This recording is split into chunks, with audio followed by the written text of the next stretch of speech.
me from the nation's capital is the Honorable Minister of Gender of the Republic of Liberia. Madam Williametta Piso Saydee is on the line from the nation capital of Monrovia this afternoon. Precisely, Madam Minister, good afternoon.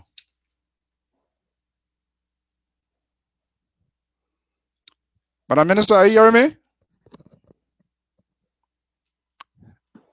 Good afternoon.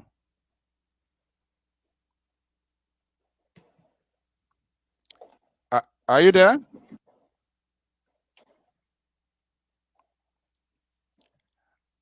Are you hearing me now?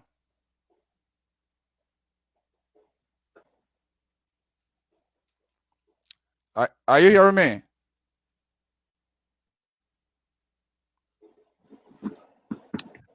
Yes, I'm hearing you. Okay, much better. Okay, thank you so much for joining us here this afternoon. My end is Evelyn. How are you today? I'm not sure whether this network is doing us a favor from your end. Eric? How are you? How are you today?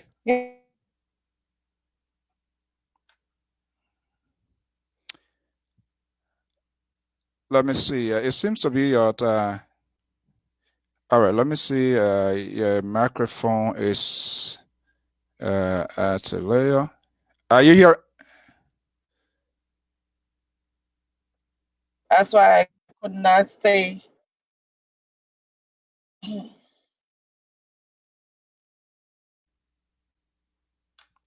Are you here? Are you I'm hearing me? hearing you. Yeah, okay. Okay, let's see. Let's get the program going. Hopefully the network will do us a good favor here. How are you today?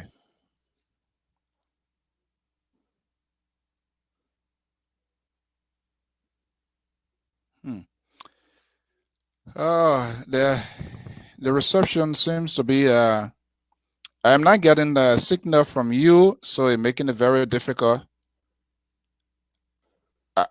Are you hearing me? I'm not hearing you at all.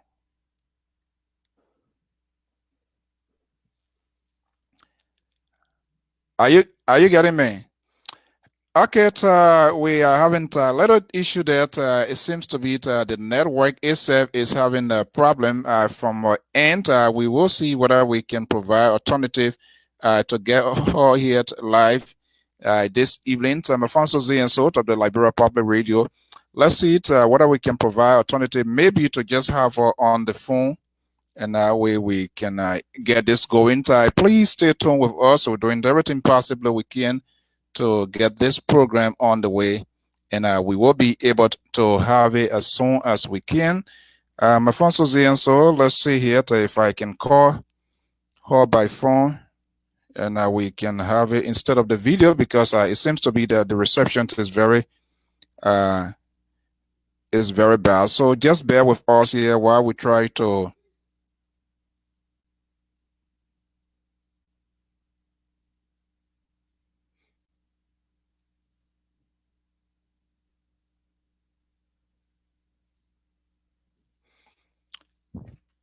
So I'm trying to see if we can get her connected by phone. That will be much better. So I think by the internet service and the video, her videos is really the reception there is poor.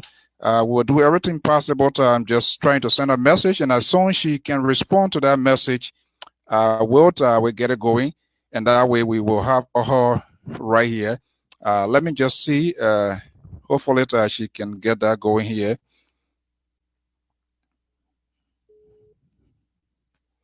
So just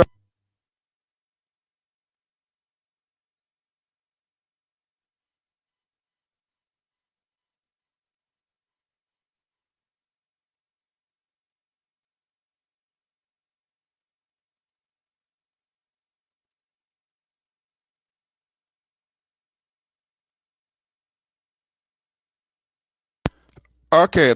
Are you there? Yes, I'm here. I'm right here. Okay. All right. Thank you, folks. Just bear with us. We're going to do it the way other. This is something that really we ourselves don't really have control over. What is important is to get the voice and get message from inside Liberia. Joining me from the nation capital is the Minister of Gender, Social Protection, Children and Social Protections of the Republic of Liberia, Madam Williametta Piso Saydee is my guest here this afternoon from the East Coast of the Liberia Public Radio New England Bureau. Madam Minister, good afternoon, good evening. How are you? Good afternoon. I'm great. How are you on that side of the world? Thank you so much. Thank you.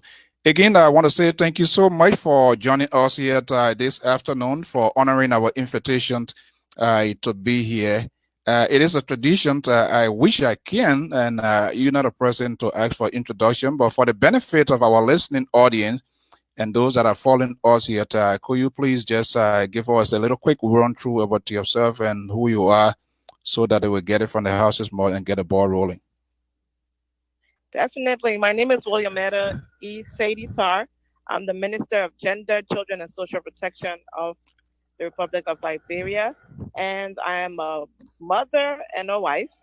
And I love the work that I do. I've been dealing with our communities all my life, all my professional life, be it abroad or at home. And I'm very happy that I'm blessed to be in this position to serve.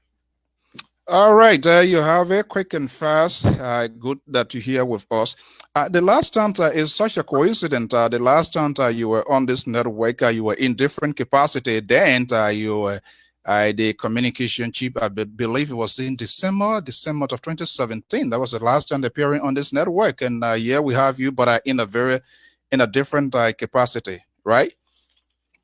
Definitely, you're right. Okay. All right. Get us here. Let's get started here with your own work. Then you were forcefully in the campaign. Now you are in a different position. Bring me into reality here. What are the two distinctions there? How you see it then and now? I mean, really and truly, as a member of the ruling establishment, I'm very happy that I am where I am because outside of politics, all of my life has been about advocacy and being able to be in this position to serve and really advocate for the women and children and the vulnerable population of Liberia. Really, is an honor. Um, but outside of that, even before being a member of a campaign team, I ran a foundation. I worked with our Liberian kids in the U.S. I worked with our refugee and other communities outside of there, and it's just really be an honor to be a part of this part of life and to be able to continue the journey now. I in an official role with the government. Official go. What has been the experience at the time you were outdoor? Now you are indoor. Is it a big difference? There's not really a big difference because when I was out of government, I worked again with women and children, and in government, I'm working with women and children. I think the only difference there is that the ministry is the Ministry of Gender, Children, and Social Protection. So the social protection part is where you bring in the elderly, the disabled, the hearing and visually impaired, and all of that. So that's the additional part of it. But at the end of the day, it's still advocacy. It's still making sure that we're taking care of our populations that we have mandated to take care of and advocate for and make sure that we're really pulling all the strings we can to ensure that they're included in all the government's own plans. All right. Okay, that's quite interesting. So I know this ministry was created under the Act of 2020, 2001, and under the legislation added by the government and the people of Liberia to give women and to establish a different functionaries in terms of capacity building of the ministry. What is the level of support to your ministry? For the most part, there are three branches of government, that of the executive, the judiciary, and all of that. What is the level of support so far your ministry with respect to oversight committee in both houses? What is the working relationship? Oh, I'll tell you that the working relationship is very strong. We have from the level of the Senate our chair who is Senator Peter Coleman, and from the level of the House our chair who is Madam Representative Judy Weir. And we work very closely together. Outside of that, we also work very closely with the Women Legislative Caucus. So we're very happy that we're able to do that because it's very important just from the oversight level that they're working hand in hand with us and we're working hand in hand with them to be able to bring things to fore that are important for us to all look at, consider, and help to make sure that we have deliverables on. Yeah. If I'm getting you right here, just directly from you, both houses of government, there's good coordination with respect to your ministry, correct? Definitely, yes. Mm. One of the cardinal issues and challenges, not just only Liberia, but worldwide, is the issues of domestic violence in today's society, not just only Liberia. How is Liberia taking approach on your watch as the first gender minister on the coalitions of CDC-led government?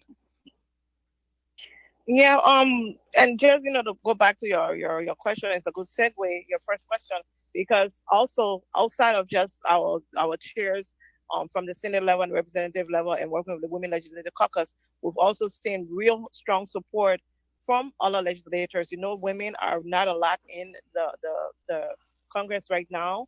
We have I think 9 women, if at all.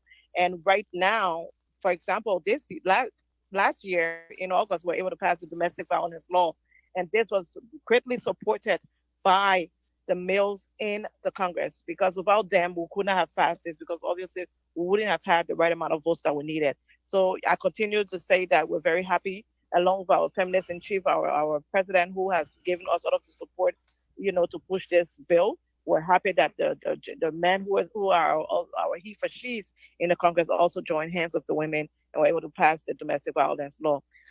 Outside of that, we are really, really working hard in ensuring that we're able to push this law forward. We've been able to put it into handbill, and now we're moving into outreach on and the COVID-19 came and interrupted that. But with that, is that stopping us? With the advent of the COVID-19, it's even more important because we've seen things happen, along the lines where we know that we need to ensure that women are protected, children are protected, the vulnerable are protected. So we're pushing and we're doing all of the sensitization and outreach and awareness around this. And just as a ministry itself, we have in the 15 counties, we have offices. We have the gender coordinators there. We have social workers. We have child welfare officers, and we're working hand in hand with our other with the other actors from the ministerial level, from the government level. So it's the Ministry of Internal Affairs, Ministry of Health, Ministry of Justice, and just to make sure that we're coordinated across the 15 counties. Outside of that, also we want to be sure that the gender coordinators and our trained social workers throughout all of these county offices are tracking sexual and gender-based violence cases, as well as providing sensitization messages on the danger of sexual and gender-based violence, and also training our people on how to report gender-based violence cases. And this is with support from our partners who also run safe homes for GBV survivors around the country. So we're very happy that we're able to just decentralize at that level. But Montserrat, of course, being the biggest county, have most of the times the most cases. And so with that, we want to be sure that our fight against domestic violence is well grounded here, and that we are also duplicating and replicating what we're doing here into the county. As you are aware, the ministry itself, is our main job is to promote the development, empowerment, and protection of women and girls and children, as well as the welfare and integration of persons with disability, the vulnerable, extremely poor, excluded, and disadvantaged. And most times, these are the people who are at the brunt of SGBV actors, the perpetrators. And with that mandate over the years, we provided and we continue to provide, just psychosocial counseling, medical care as well as we can, but then also connecting.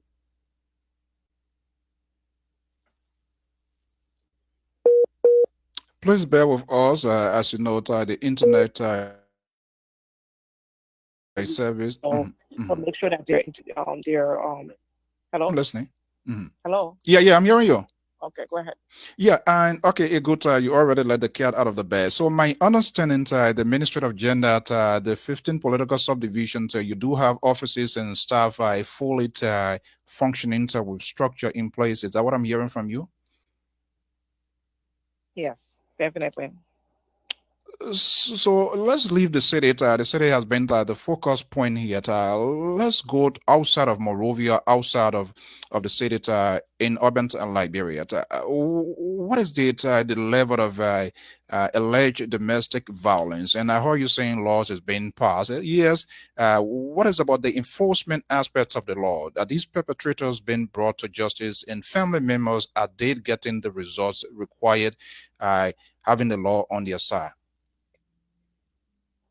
Yeah, so on the issue of some of the case and justice of victims, if any, allow me to just give you example Mhm. of a few in no particular order or preference, right? Right. So we had a situation of where we had a gang rape, aggravated assault, and this was something that happened in Sino County, and so we're able to get 25 years sentencing of seven defendants that were found guilty of the murder, gang rape, aggravated assault, criminal conspiracy, and facilitation of three women in Johnnytown in Sano County, which Hmm. resulted to the death of one of the victims. And it can be recalled that back in December of 2018, three women were stripped naked. It was all paraded on Facebook.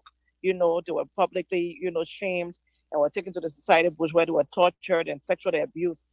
And that barbaric action on the part of the convicts resulted to the death of one of the women. And with that, we're able to work with the county team and make sure that it was even brought out of Sino and they were tried in Grand Bassa County, where they were sentenced to 25 years. Um, then we have the issue of the 30-year sentencing of this gentleman called Tarr Joseph, who was a steel bender, and he went ahead and raped and murdered a 15-year-old female. In mostly in one of, and this was in New Georgia, of course, but that was something that was sent in. And in December of 2018, he was 21 years old. He just violently brutalized her, and because she refused to interact with him sexually, and this also led to her untimely death. And so because of that, we made sure that we followed through, and at the end of the day, the justice system came into play, and he was sentenced to 31 years. We How? also have a situation in Riverside County, Hmm. a 10-year sentencing of a gentleman who forcibly had intercourse with a 13-year-old girl. And that was in November of, and in the Sand Beach area between the Stein and Riverside Highway. So he was sentenced. Then we have the life sentencing of another gentleman called Joseph, a 57-year-old. He raped an 11-year-old girl, and this was in Bassa County, Grand Bassa County. So really, we've been following through, and so it's not only situated in Monserrato. We are definitely, still pushing forward because we know that there's so many cases, and with us, we have the rape law. The rape law is so stringent that even at times we are accused of human rights, by the human rights actors because they say that why should we have a rape law that is unavailable? But we're trying to do anything that will be as strict as possible to deter will be perpetrator from even engaging in perpetrating any of these violent acts. But yet and still we have these situations going on. So we want to be sure that the justice system is also working for us. While we commend the Justice Ministry for the initial steps taken in arresting and forwarding to court all of the perpetrators of these inhumane abuses that we've come across. At the same time, we call on the judiciary branch of government to impartially and expeditiously, especially that's the most important part, exercise the rule of law in dispensing justice toward the perpetrator so that the victims and survivors can and their families feel that they have justice come and serve toward those perpetrators. So that is where we are stalling a little bit because we have a lot of free trial detainees, because rape our law is Madam not Minister, available. when So once you said, somebody get accused, how many cases we are talking about? This seems to be overwhelming to hearing what is coming from outside of the nation's capital and outside of in various countries here. This seems to be overwhelming. So, how many cases can you supposedly on top of your head actively on fight, waiting for some sort of a court trial? well, there are a lot of cases that on trial. I cannot tell you over the off the top of my head because I don't want to give the wrong information and be castigated for that later Mm, on. mm. But there are a lot of cases because it's not only cases from our administration. It's cases from even before our administration. There's a lot of people who are in pre-trial detention or waiting. The problem here is we have only two terms that the courts are open. So to have people go through this is something that the legislators and the judiciary branch and ourselves from the executive and are really trying to really work on to see how we can fast track these cases. So it seems to me what I'm hearing, the laws there is no one is exempted, no one is above the law. It's strictly across the board. Whoever violates the law should be brought to justice. Is that the sort of enforcement that you're having at the ministry? Exactly. Exactly. So give me a sense of a sort of a strategic policy by this government on your watch as the minister of gender, because it seems the issue of this gender-based violence is everywhere. What is a specific government policy that promotes gender equality and protection? Do you have any? And what does I it mean, we say? have, like I said, the ministry itself is set up to do that, Hmm. to promote gender equality and all of that. So outside of the sexual and gender-based violence situation, we're here to make sure that we have equal participation, political participation, and opportunity for work and livelihood for females, for example, for people who are disabled. Because being disabled doesn't mean that you cannot work.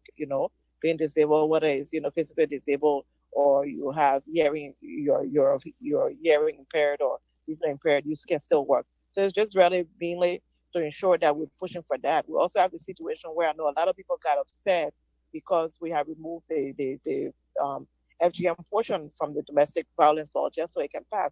But imagine there's so many people who get hurt, who get maimed, who get killed per year under domestic violence. And because the politicians at the time would not touch the FGM, would not touch the domestic violence law because of FGM embedded in it. We wanted to be sure at least we're bringing relief to that part of the population who are not part of the situation going around FGM, but at least are still being victimized. So we handle that part. And then we move on to, in fact, even as we're handling that, we're also engaging our traditional elders, the Ministry of Internal Affairs, and ourselves and our partners. Where we have been having ongoing talks, and this we're able to bring to also a place where the traditional leaders and the elders led by Chief Zanzankawa and his group and the National Council of Chiefs and Elders of Liberia, working through the Ministry of Internal Affairs and ourselves, were able to come to a place where they themselves were able to, for a year, shut down the bush school so they could take inventory. And then also we continue the conversation about the parts where we know that there are beautiful parts of our traditional setting, our traditional trainings that we can keep, and then the harmful part that we consider the FGM to do away with it. So that conversation went to the level of the National Council of Chiefs and Elder. They've been engaging all of the good schools across the nation, and they went ahead and shut the schools down for a year. And right now, with inventory mode, for example, we were able to launch the Economic Livelihood Alternative Program to empower the zones for providing, some alternative livelihood, because we also realize that this is also something that, has some kind of financial, or some kind of in-kind, value to it. So how do we give alternative lifestyle, alternative means of livelihood to these people so that we can remove the part where the LGM is at, but at the same time they're able to still impart the knowledge of the good parts of our traditional culture and all of that. So right now, President, as we speak, there's assessment is going on the agricultural component of this plan in Lofa, Cape Mount, and Grand Juliet. The local communities themselves gave us 35 acres, for example, in Lofa. 2.5 acres of that will be used to build the livelihood center, and then the rest will be used for farmland so that they will be able to sustain themselves and the center. We also are engaging in various saving loans, once all of that is set up, and they'll be divided into different groupings after training, and we'll be getting some cash and all of that. So this is something that is coordinated through our Spotlight initiative. So if you know that Liberia got some money from the EU when the president went into the EU days in 2018, already made an impassioned plea to come in and help us. And so we're able to get a grant of $22 million from the European Union that has been passed through the UN system. And right now, that particular program on FGM is being implemented through Plan International. And they're working with our own local CSOs, our local civil society organizations that are going ahead to make sure that we are dealing with this from the community level and not top down. It's ready from bottom up. And we're able to make sure that we're monitoring and making sure that, civil society is there to make sure everything is implemented under this program as we move forward towards eliminating FGM from our society in its totality. Okay, so quite an impressive one here. But what I'm concerned with here, having the laws and then having them to fully implemented, how the enforcement aspect of these laws to make sure that there is no violate, how are they being enforced? How are they being monitored by your ministry? What sort of method is being used that you have correct information to also coming and victims, alleged victims are also hurt? How that process works? Which law are you talking about now? Yeah, I mean, all of these, the what you Oh, just okay. alluded to in the various Okay. Okay. counties and stuff like that. I mean, how is it being Okay. monitored on a weekly basis, on Yeah. a monthly basis? How does the report come to your office and or people that are in charge with it? How does it work? Yeah, so we're monitoring through, like I said, we have this work is being done with us, but remember we are here to make sure that things are implemented. So the Ministry of Gender itself is monitoring along with the National Council of Elders. So they have their own setup in the different in all of the counties. So with our own workers in the counties and their own workers and the Ministry of Internal Affairs and also our international partners who are involved through the UN and the international NGOs. We so we go hand in hand and presently that's what's happening. We're going to the counties and monitoring to make sure that these things are happening. Where we're finding challenges, where we're finding issues, we're putting it back. And at the end of the day, we work closely with the National Council of Chiefs and others because they're the ones who are helping us to ensure that everything they put on the book is being followed through, and they are our liaison between us and those in the counties. So, how are these ordinary women, children in outside of Monrovia, rural Liberia? How do they benefit from the quality and the promotions of towards of the Ministry of Gender? Do you carry out workshops, seminar? Do you empower them to be able to get voice and also the people listen to them? How that works? Yeah, we do that. Like I said, we have offices in all 15 counties. So the offices are set up like a full representation of the ministry. So the awareness is there and the outreach is there so that women know that they can come through to the ministry if there are any issues. On the national level, we're in Monserrado pushing for all of that, and we're trying our best to ensure that we can have everything institutionalized. If you remember earlier on this year, the Mm. president also went ahead and incorporated that we have gender and social inclusion units in all of the government agencies. And remember, a lot of these government agencies have they're replicated or have their little offices in the 15 political subdivisions. So with that, right now, for example, we're able to establish a gender and social inclusion unit within our own ministry with the aim to institutionalize gender responsive planning and budgeting so that and this was support from young women. Of course. I want to be sure that this happens so that we can find a way to address the issues of gender inequalities and bridge the gender gaps. And right now, so far, we've facilitated the establishment of these gender and social inclusion units at the Liberia Electricity Corporation. They have offices all over the Ministry of Lands and Mines and Energy. They are all over the country also, and the Ministry of Public Works in an effort to address the issue of gender inequalities. So if you'll see at least, even though we are not at the number we want to see, we'll see more women going in informal sectors, more women going in non-traditional sectors that normally the women cannot work in. Women cannot be engineers, for example. Women cannot work with LEC and climb on the pole, for example, all those things. And we are seeing women being incorporated more in that. And so we do work a lot in making sure that women understand that they need to take advantage of the systems that are set up for them. And it takes a lot because most times some of these jobs, for example, you have to be lettered and all of that. But we try our best to connect them with resources and encourage women to take advantage of going to school. It's also very important, outside of the informal setting, that if they want to aspire to, work within these technical areas, that they also go to school to get the information that they need and get the training that they need to be able to take advantage of that. Yeah, talking about going to school. Are they in school now? I mean, obviously, right now, nobody's in school because of the COVID-19 and the Ministry of Education put a moratorium on schools. There are school lessons that are being taught on the radio then this is for high schoolers. The tertiary institutions, of course, are closed because of the coronavirus.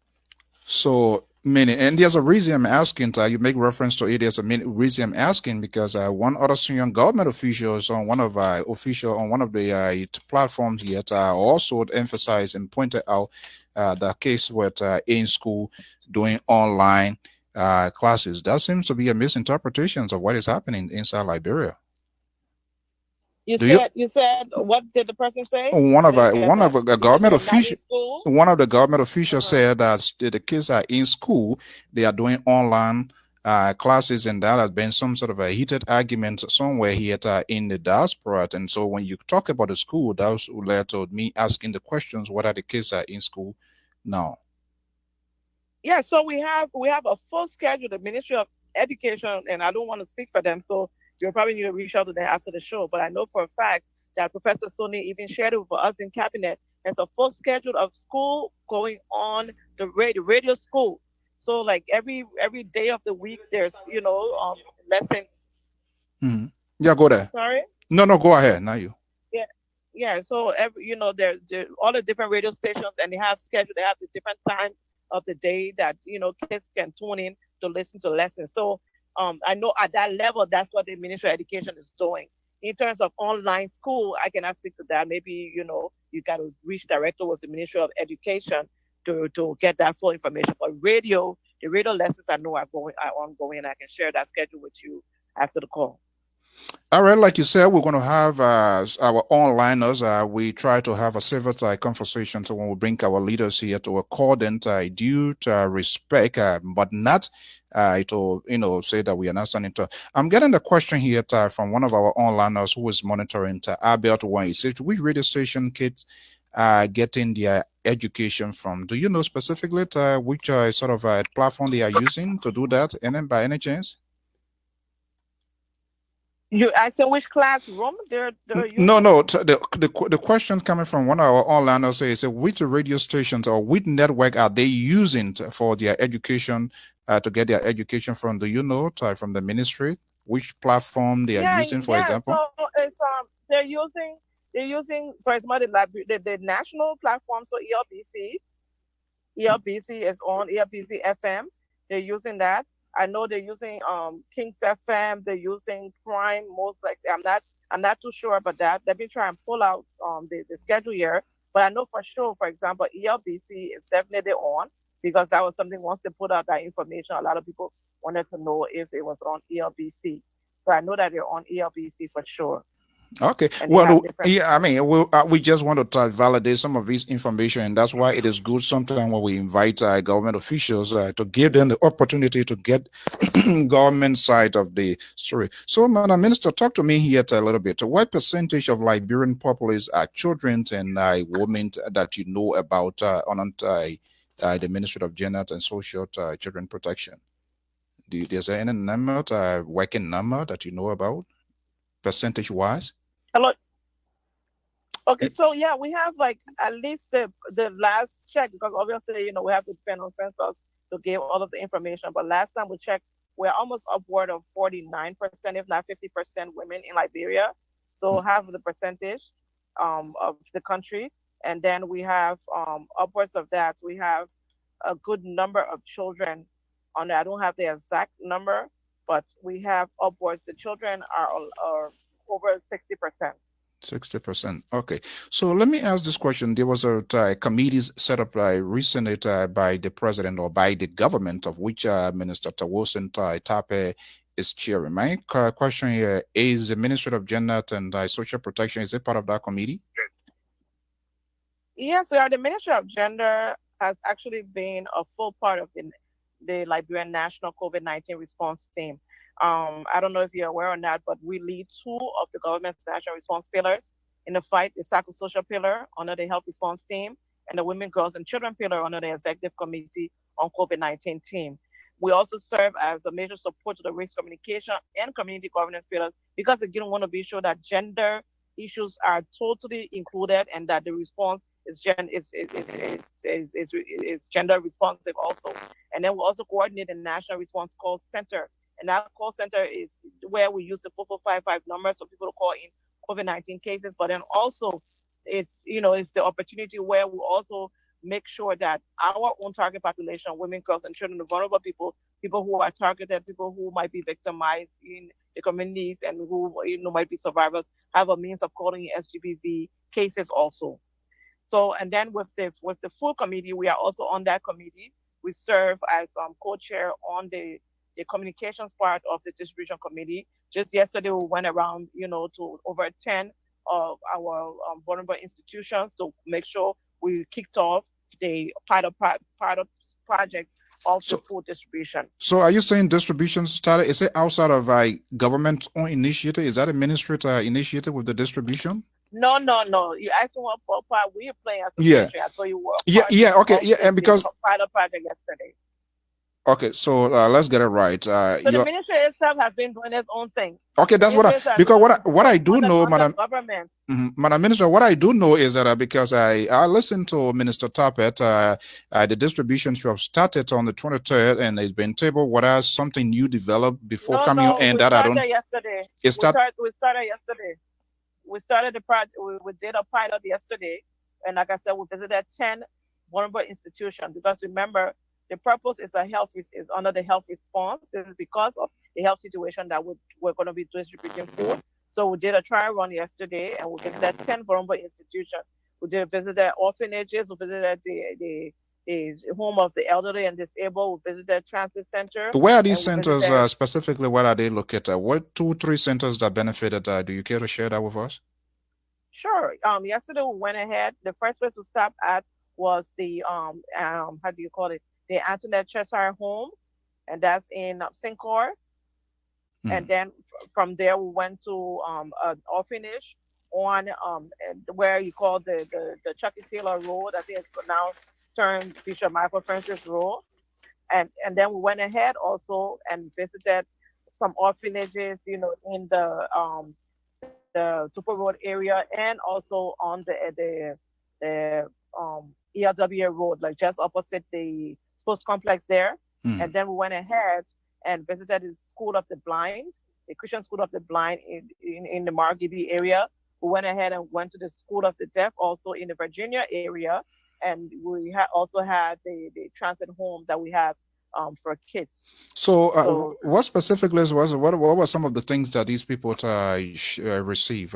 You care to share that specifically? What was it? sure, we gave out it was rice, it was beans and oil, and then we also went with the health team. So then we left the health team with them to talk, to go over the health protocols and talk about testing and all of that. Okay, let's pick up one question here from one of our onliners viewer here. There are a lot of tweets coming here on our Facebook view here. This one is coming from Jeremy. He said, with all the violence against women and girls in Liberia, why is so quiet? Can you give us the benefit of the doubt? The violence, as this gentleman said, is a quiet or not? And if not, what is the explanation for that? He's saying what is quiet? What He is that? said, with all the violence against women and girls in Liberia, why is so quiet? Why is who? Why is who so Why quiet? is so quiet? The violence against, according to him, the violence against women and children. It seems like they are not getting the information as it should be in the public. If not the case, can you make the case here that this information been getting out, and how can we get them? In this country, days in Liberia, the days. I mean, Well, this is a conversation that is Jeremy, going. by way you, I'm not sure if you care to tell us where you live, so we can establish the authenticity of your question as it will. But his question is with all the No, but it's violence. okay. It's Mm, okay. mhm. It's okay. I mean, I don't know that it's quiet. It's not quiet at all. I mean, just before the COVID, we've seen how we had, people come out. We have the pressure groups. We have the different groups, interest groups who have come out. They've done marches and protests and all of that. So if it was quiet, then people wouldn't even be paying attention to that level where you're coming up to speak on behalf and advocate on behalf of the victims. It's not quiet at all. We're not making it quiet. It's something that we want to make as much noise about because we want to have the perpetrators who are mostly men most of the time pay attention. We want to also do the awareness because we're very interested in the prevention side of things and not always having to respond. Because as many things as much as we can prevent would be better than for us to only respond when something has already happened. So Jeremy, there's nothing that's quiet. It's not quiet at all. We're having the conversation daily. If you're talking about if maybe he's referring to being on the radio, then we do not do the work on the radio. A lot of these cases are cases where people are the violence is perpetrated against people, and these people are victimized. They are survivors, and it's not the work of the ministry to come and put the business out in the street. but we're working closely with all of the families who's on this, who's dealing with them. We're working with the survivors to ensure that justice is served, but also to ensure that they have peace of mind also, and they can move on with their lives. Okay, one of the strong voices in the diaspora when it comes to advocate because she strongly believes in that her sister happens to be a victim of domestic violence. Howard Menska is asking the question: when will the ministry get website of list to list the states all over the world? There is a human services website and only two safe homes in Nima and other country. Do you have a website where maybe details information when people have apprehensions of some of these things where they can go, they can see detailed information listing with the work of the Ministry of Gender in Liberia? Is there anywhere that people can be directed to go and find this information? Yes, we do have a website, and we also have a Facebook page. So we have a website, definitely, that we work with, and it's the www.mogcsp.org.lr.gov.lr, Mhm. and we also have our Facebook page. You just Google or search on Facebook Ministry of Gender Liberia, and it's there. Mhm. Okay, well, let me come back here, and we'll still be picking here and there here. So, on average, how many in terms of dollars and cents, how much is the government of Liberia investing into this ministry? Because I see it to be very, very much vital. Your role, the country came from war, people that are traumatized, women, men, children, the elderly. People are abused. How much is this government investing to make sure that your work too as well is at ease? How much? What is the figure? Oh, well, for us, over the past 2 years, of course, because of the economic situation in the country, our budget has not been satisfactory for us because the work is huge, like you've already acknowledged. Our budget is under $2 million. So this is something that we keep working with, and this is from the government side. But at the end of the day, we also have support that comes in to do some of the work from our UN partners and other international partners, the Swedish the Kingdom of Sweden through the Swedish embassy here and see that helps us a lot. We have, our UN partners, like I said. We have and this is not only because the situation is not only about, the issues around women, girls, and children, sexual and gender based violence. But remember, like I said earlier, we also do social protection. The social protection involves our elderly, our vulnerable population, like the albinos, the people who are have visual impairment and hearing impairment, the physical disabled. So this is something that we really have to do a lot around. And we're happy for all of our partners, our international partners who are helping us to cater to this population. But at the same time, we know that, we'll keep advocating towards our national budget to ensure that, we can really cover as much as possible the target population that we have to cater to as a ministry. Okay, talk to me at Madam Minister, alleged victims, if they are identified, how does the Ministry of Gender help them in transitions into to return to their normal status in terms of specific? How do you go about to provide such help to your victims to return to normality in community, and how that process work? Well, for survivors, I mean, somebody who's been in some way physically or sexually attacked, Mhm. we refer them to the health centers that we work with, the clinics and hospitals in Liberia. We refer them to our partners, where we have partners. We have a referral pathway, for example, for different resources that are available for to help people who come out of these negative situations. So we have our county general coordinators also. Like I said, we have social workers all in there. We give them psychosocial services. We connect them those resources. We connect them to the safe. For those who are not safe in their spaces, we will bring them into safe homes. For the children, for example, who are abandoned, children who are trafficked, children who we have to find some time before we can reunify them with their families. We have a transit center that would keep them in. And right now we have like upwards of 50 kids that we are keeping right now. There are also some children who are abandoned because they have maybe some physical disabilities and illnesses that the families don't want to. So, we'll find them and we'll have to take care of them as a government because they're children of the government. So we refer people out to services, and like I said, we have the referral pathway where we're able to do that. And we're very happy that we have all of our partners, the women NGOs, the NGOs, the UN partners, and international the diplomatic partners that we have who are able to support us where we cannot on our own because the budget cover that. Are the families involved, for example, of alleged victims, are the families deeply involved in following the case and in making sure that their family members' law they are properly treated? Are they involved in that? Oh yeah, the family are involved. There are several different cases, right? So you have the case of where a person gets raped, and maybe it is an incestuous rape. That means a family member who did it. We've had a situation where the family most times want to do so we'll talk to family and all of that. So what we've been doing is doing a lot of awareness with the families and advocating. And the good part is that now the domestic violence law is no more the case. So for children, underage children, where the mom, the power, the uncle can say, oh, they're your girl or child, we'll talk to the family way. Now the law, the good part of that law is that it says no, we cannot do that. Once this person has been identified as a perpetrator, it's a state versus this person, and this case has to be mitigated through the courts.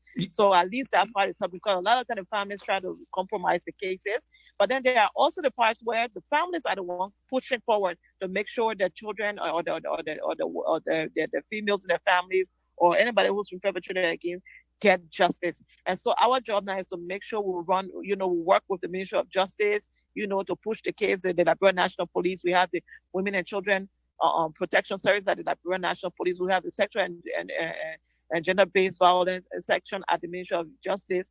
So between Liberian National Police itself and that division, we work closely to So, ensure that mm, everything we need to do is to make sure the victims get the victims get the justice that's needed by making sure the perpetrators, face the law.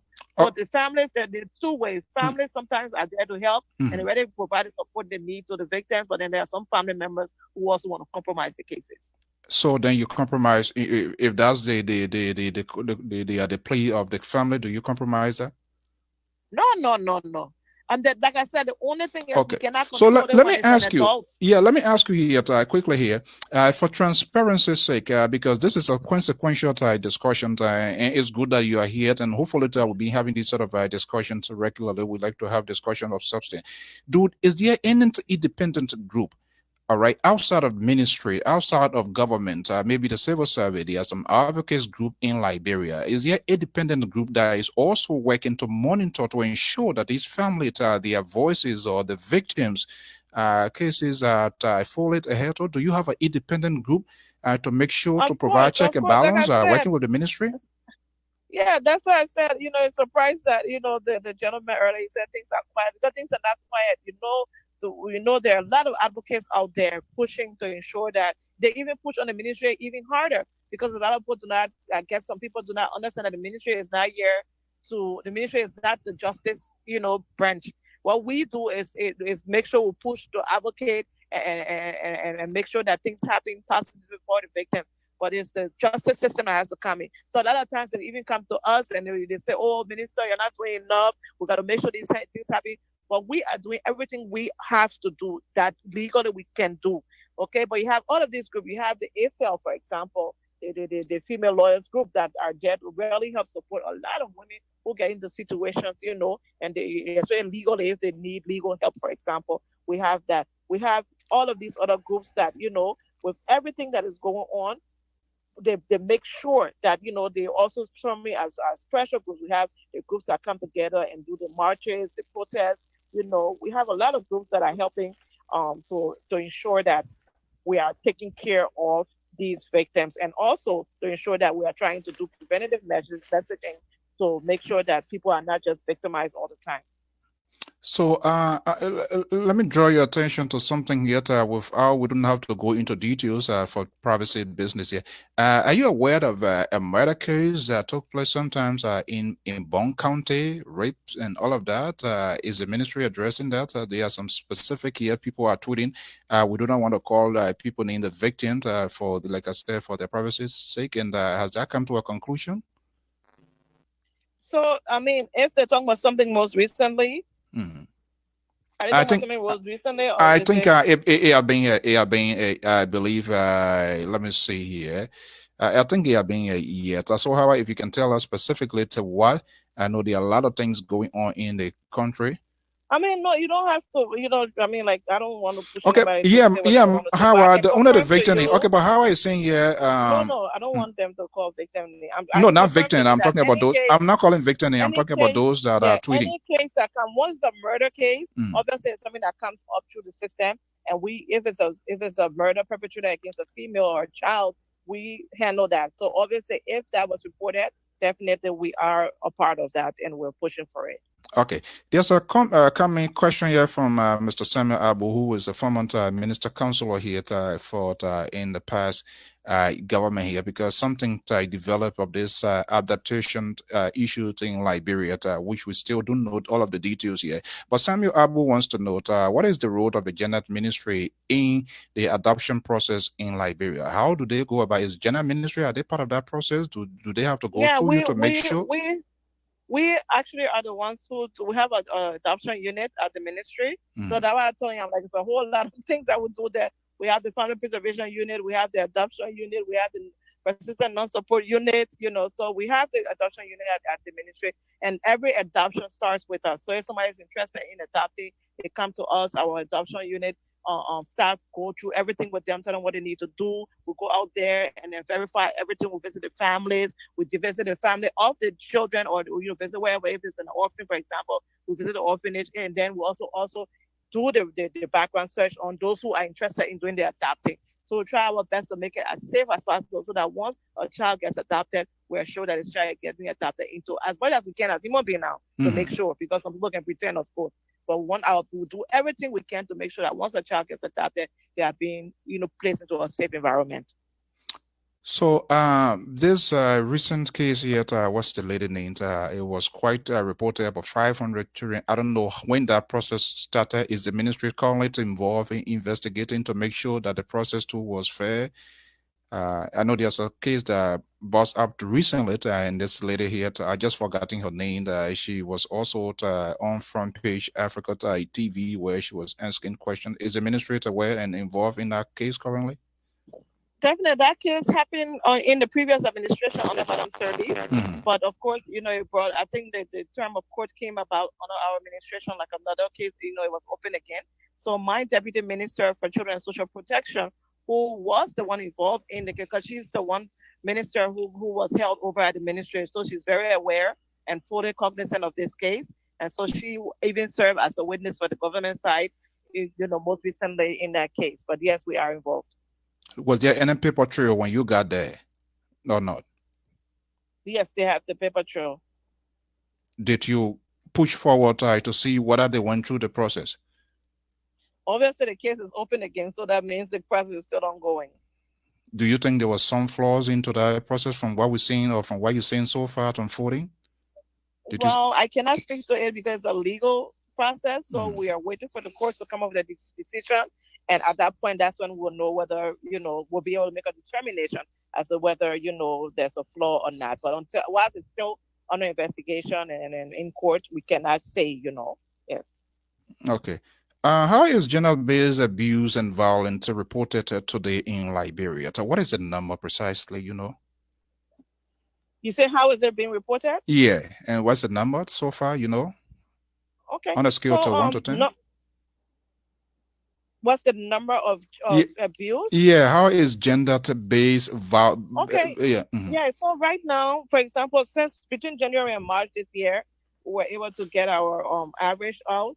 There were 635 gender-based violence cases reported from 10 of the 15 counties, and Hmm. that's between January and March of this year, right? Mhm. Of the total cases recorded, and when I say recorded, the way how we get the information. For example, people out of sometimes people just call us directly at the ministry.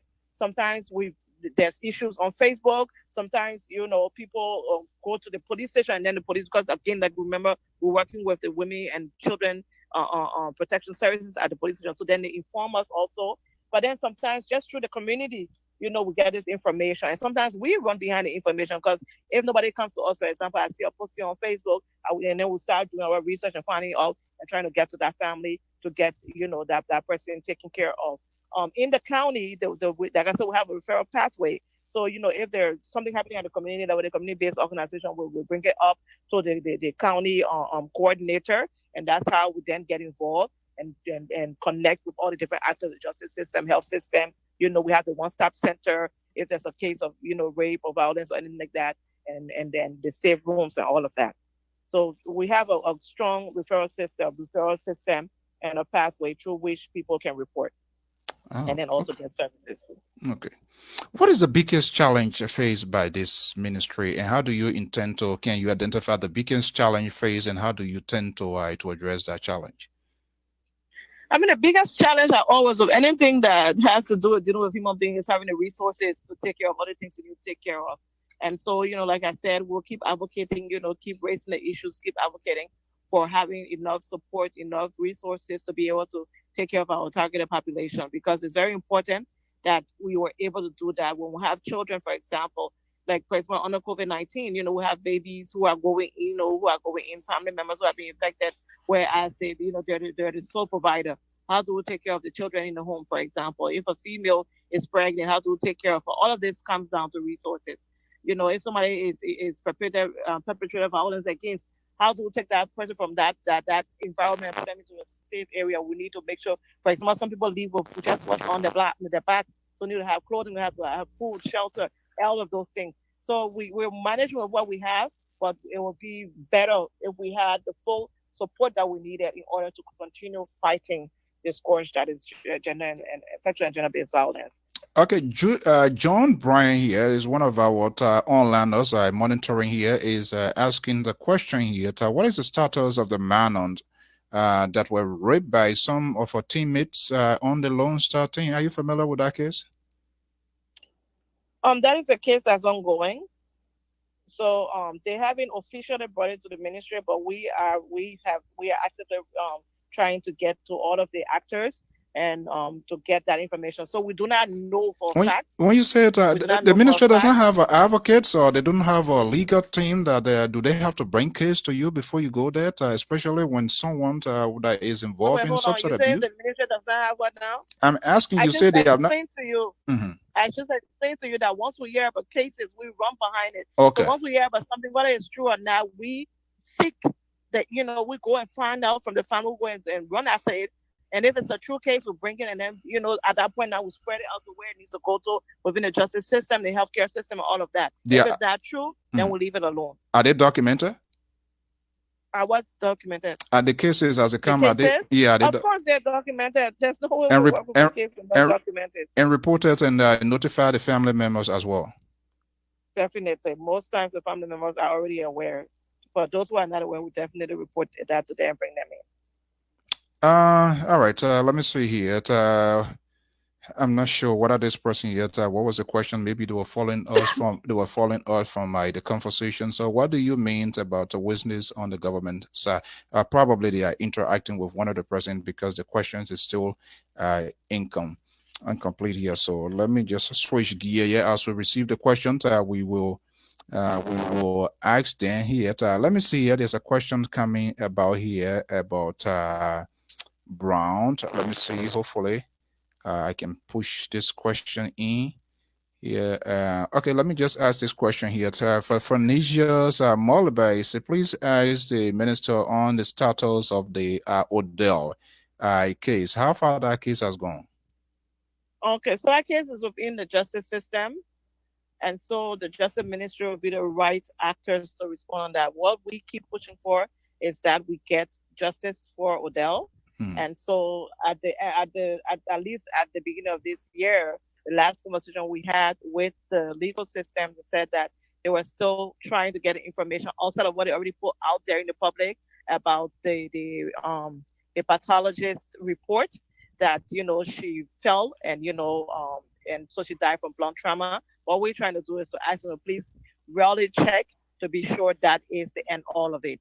But we're not Is the there any legal time? people, How we're long the does it whistleblower. say within the justice? Is there any time frame from your side or from the justice side, or it stays there as long as they want to, or whenever they feel it's coming to a conclusion to that case before it's concluded, or what? Any time frame, time limit on those? I'm sure there are statute of limitations within the justice system that will apply to any case. But at the end of the day, most times cases are followed through until until I guess they get the answer they want. So I don't know if there's some structured timeline to say within 1 month we need to get this done, or within 1 year we need to get this done. But the idea is that it needs to the cases need to be adjudicated. So it has to stay within the system until there is a response on it as to whether as to what happened there. Whether somebody was guilty of some action, or whether it was by mistake that the person passed away, or whatever happened. What all of the accusations that are given about a case, Hmm. you have to clear through all of that to say whether it's right or wrong. So, meaning once it goes to the Justice Department or the Ministry of Justice, most likely your ministry does not have anything to do until the justice aspect of it is concluded. Is that the case? We have something to do. What we have to do is to just keep pushing. So we always check in, we always ask for updates on the case, and if there's anything at that point that comes out that we need to push on, we push on in the interest of the victim or survivor. Hmm. That's kind of well. Hopefully, that we need to follow up with the Ministry of Justice because all of these functionaries of government they have their own worker. Because I will not be happy when I have a victim and the case going on for 1 year, 2 years, and waiting for justice to be served. Then that's a problem. How much does the Ministry of Gender charge for the adoptions case? The Ministry of Gender does not charge for adoption cases. It's a free one. Free. You just do the Yeah, paperwork. yeah, but just about the paperwork. So obviously, if you got to pay revenue maybe for forms or stuff like that, but it's not to pay for the child. No, we do not charge that. No, you do The not pay. administrative costs most likely, yeah. Oh, okay. What we will keep, we like to make the voices, some of these doubt that are out there, we like to make it heard. And so most of the time, we also allowed our onliners to participate in the conversation as well.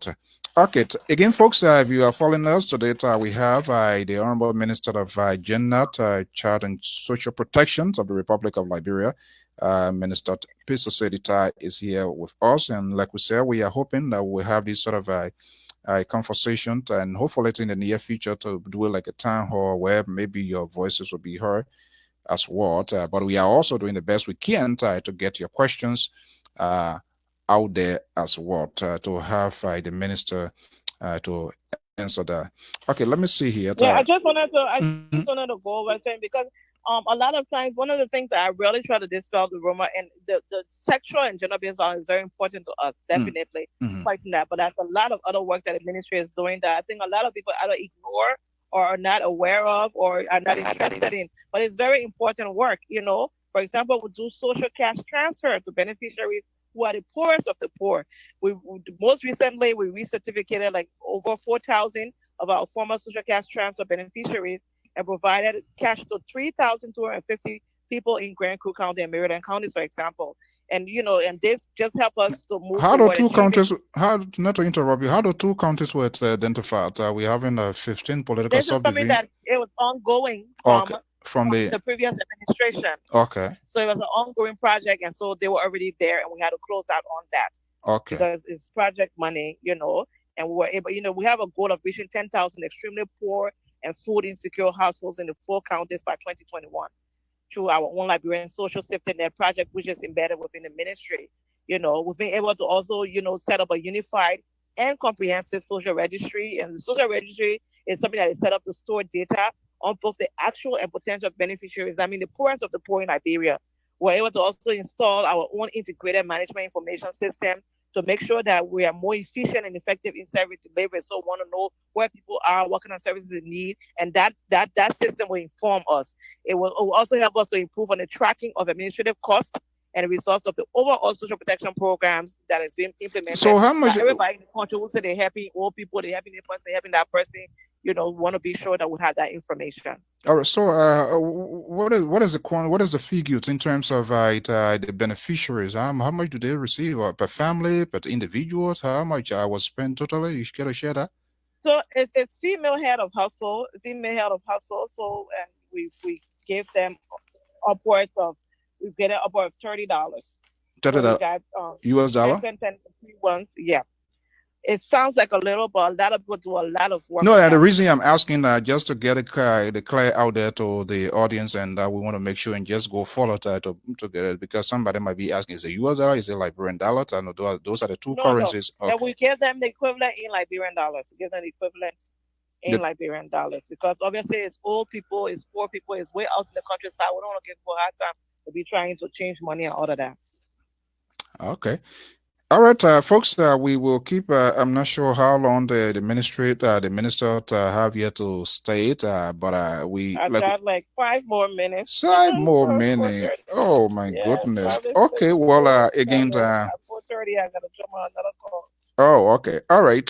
But again, the 5 minutes, we'll see what we can make use of it here. But I just also want to make this appeal that we can have this routine late. I know there are some folks within your ministry that relate. And I want to thank you for being spontaneous. And your communication chief, Eric, has been very forceful in terms of us getting this information in place. I hope other ministry or agencies of government will do that. Okay, there's a possible stigma like after this COVID 19, like in the case of Ebola. What step is the Ministry of Gender is taking now to avoid it? I know to avoid is hard, but to minimize this sort of stigmatizations of people and that the society will seem to reject them, discrimination, all of that. What steps is the ministry taking ahead of post uh, COVID 19?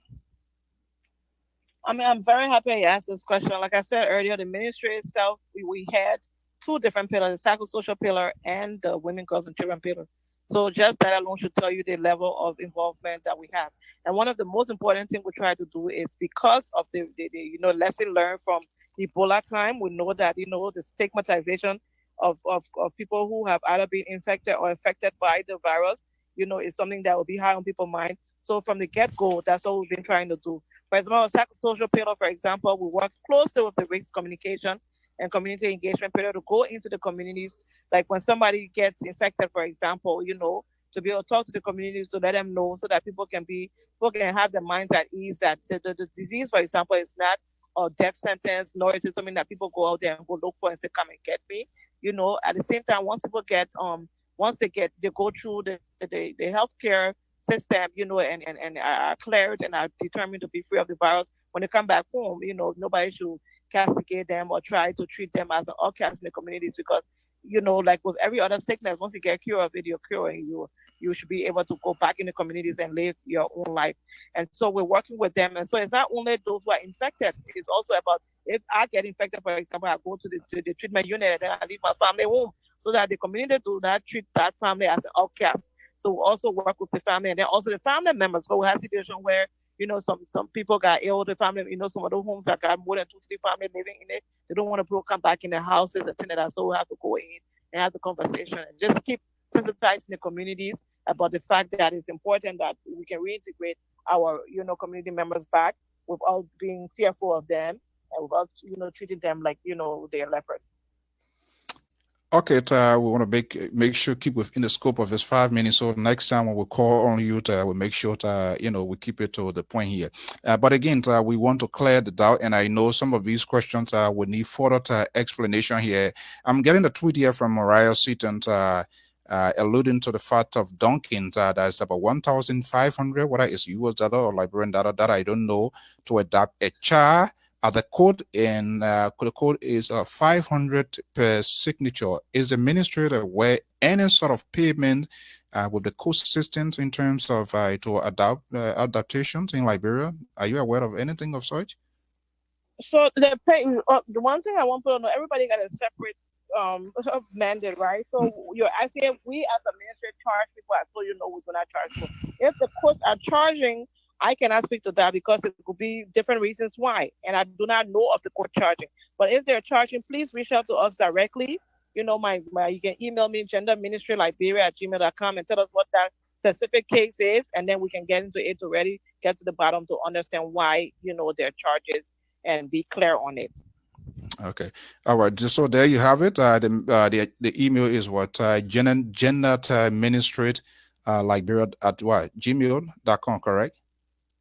Gender Ministry Liberia, yes. Gender Ministry Liberia. Okay. So let's keep it here. Let's keep it rolling quickly before we let you go.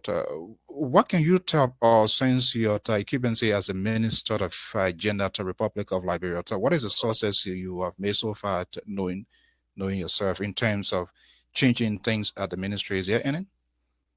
I think I went over a bit of it, from the beginning. Mm, We're happy we have the spotlight initiative to be able to just really focus on eliminating violence and harmful traditional practices at the same time promoting sexual reproductive health and rights. mm, We're happy we're able to pass the domestic violence law.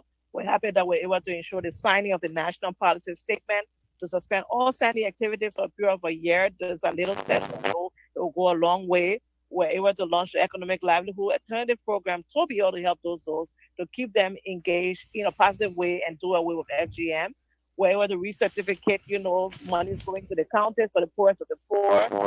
We're able to establish a gender and social inclusion unit. That is something a lot of people overlook, but it's important that when the Liberian government is budgeting, that they budget through the gender lens and be sure that, women are also positively affected. We're able to provide livelihoods and so that's education and livelihood support to girls that we have going on, girls who are vulnerable girls, we are considering them vulnerable girls, and they're on the Balatwa mission. We have some girls on Bromley mission and some of the other mission schools. We're also able to make sure that um, we launched the 50 million Africa Women Speak Platform project. It was funded by the African Development Bank through ECOWAS to provide a digital platform that will support women entrepreneurs in accessing their own business and non-business information because it's very important. A lot of times women don't have access to information.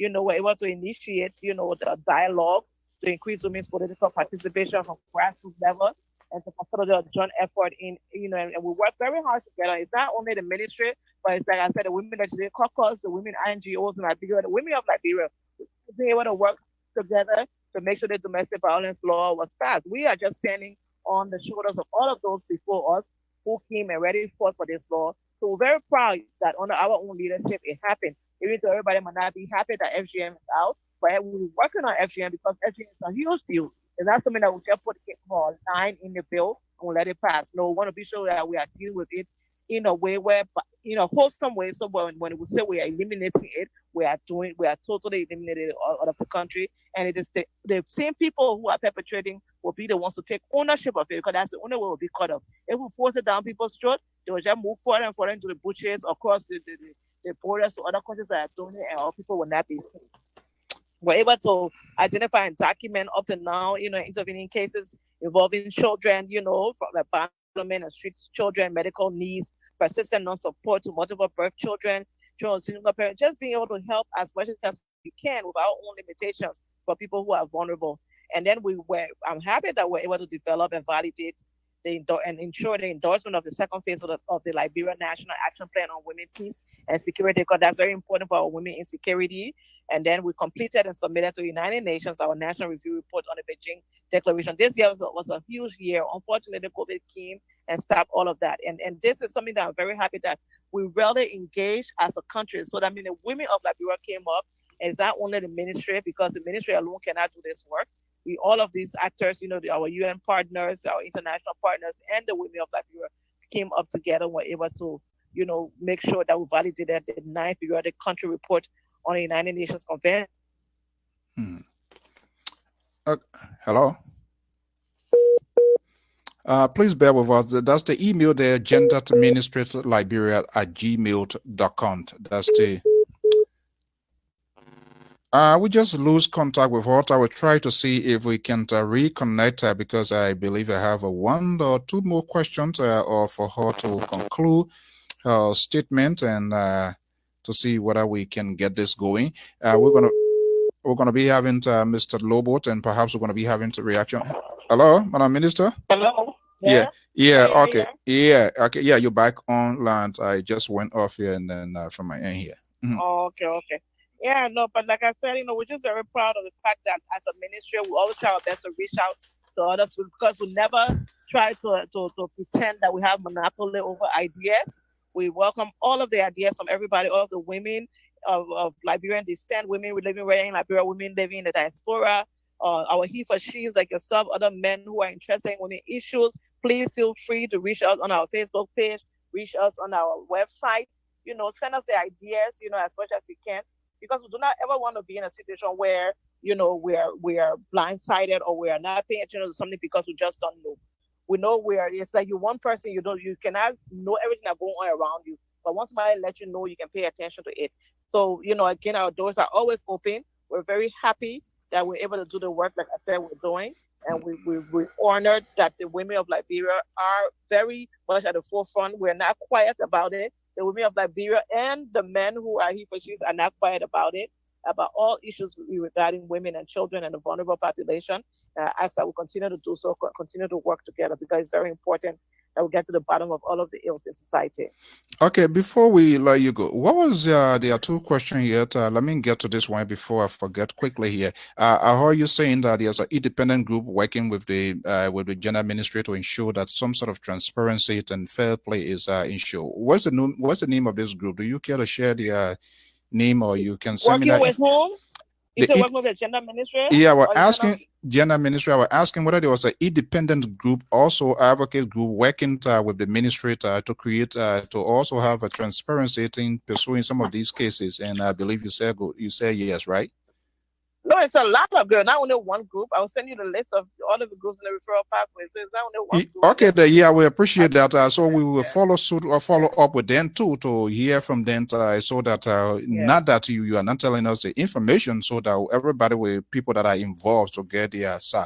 What was the worst yeah. administrative decisions you ever made, and perhaps I Piso City I shouldn't have taken these decisions at administrative Jenna that you can remember the administrative You said decision? worst administrative decision. Yeah, whatever I hope I decision. have not made. Yeah. I hope I have not made any worst administrative I decision. heard the good. I I hope heard the not. good thing. So I thought maybe Yeah, there's I some. pray to God. I pray to God that I never am in a place where I have to make the worst administrative decision because Oh, that's not the reason why I'm seated at this ministry. I okay, hope that I will always be able to make the right decisions because it's important that I make the right decision for the target population that we are okay. taking care of. All right. That's the voice of the gender minister of the Republic of Liberia, Minister Williametta Piso Saydee. The last time we have a conversation that was 2017, making her argument as communication chief for then the opposition, now in different capacity. Madam Minister, I want to thank you so much, and especially to your public relations officer. I hope the way he's spontaneous. I want to say this because sometimes when you do a ballet, we can bash, we can chew you. But since you sent me his information, he has been forthcoming. Eric, I hope I administrator or other communication chiefs in those agencies and government they do that. Again, please let us be having this conversation to routine later. We know time is of essence. If not you, there are other people that are in charge. This will also help to put to a rest a lot of apprehensions that we have and that we want Definitely. our government to know. Thank you so much. What's your Definitely, word you're living with definitely. us here this afternoon? Yeah, I just want to say that I'm very happy to have been on your platform. Thank you so much for reaching out. This is what I appreciate. A lot of times people do not reach out; they just go out there and, like you said, bash. I take the word from your mouth, bash and say the wrong things, and don't really even try to get the information directly. They don't reach out to us or ask any information. They say, they do a say, or maybe somebody post something on Facebook and they go out there. So what I want to do is just encourage everybody. Please do your best. Reach out to the ministry first. If we do not give you satisfactory information, we do not give you satisfactory responses, then of course feel free to go out there and do what you have to do. But at least give us the benefit of the doubt. Because the thing is, for me and all of us who work at a gender ministry, our work is such that we're not about lights, camera, action. We don't do the work, under the glare of the camera or go out to beat our chest. Oh, we did this or we didn't know. Because first of all, we're dealing with human beings, and a lot of time we have to protect their privacy. But if you hear about issues going on and you see that we're not involved, please reach out to us. Maybe yes, it could be true that we don't know about it, and that way by you reaching out to us, we know about it and run behind it. And then it could be that we're already working with with it. Like the other day, I think there was somebody who was saying that where's the gender ministry? When one of the ladies' eyes got, one of our survivors who got, hurt by her partner and put on her eyes, and they were bashing everything. And the very lady herself had to let them know everything the ministry did. So I just want to appeal to people that please reach out to us, find out what we're doing first before you call them partial. But work with us also. It's not about this. We're dealing with human beings. It's not politics. It's not anything. We honestly, sincerely love the work we do at the ministry. All of the workers there, all of my deputy ministers, and you have access to them. And like you said, Alfonso. But if you can, please put Eric's information out there. Anybody can reach out to Eric. He'll be able to divert your questions where it needs to go. Most times you get it to me, I'll get it to the other ministers who need to pay attention to it. We'll be able to do this work together. Let's hold hands and do this work together. And Please keep yeah, safe. COVID is real.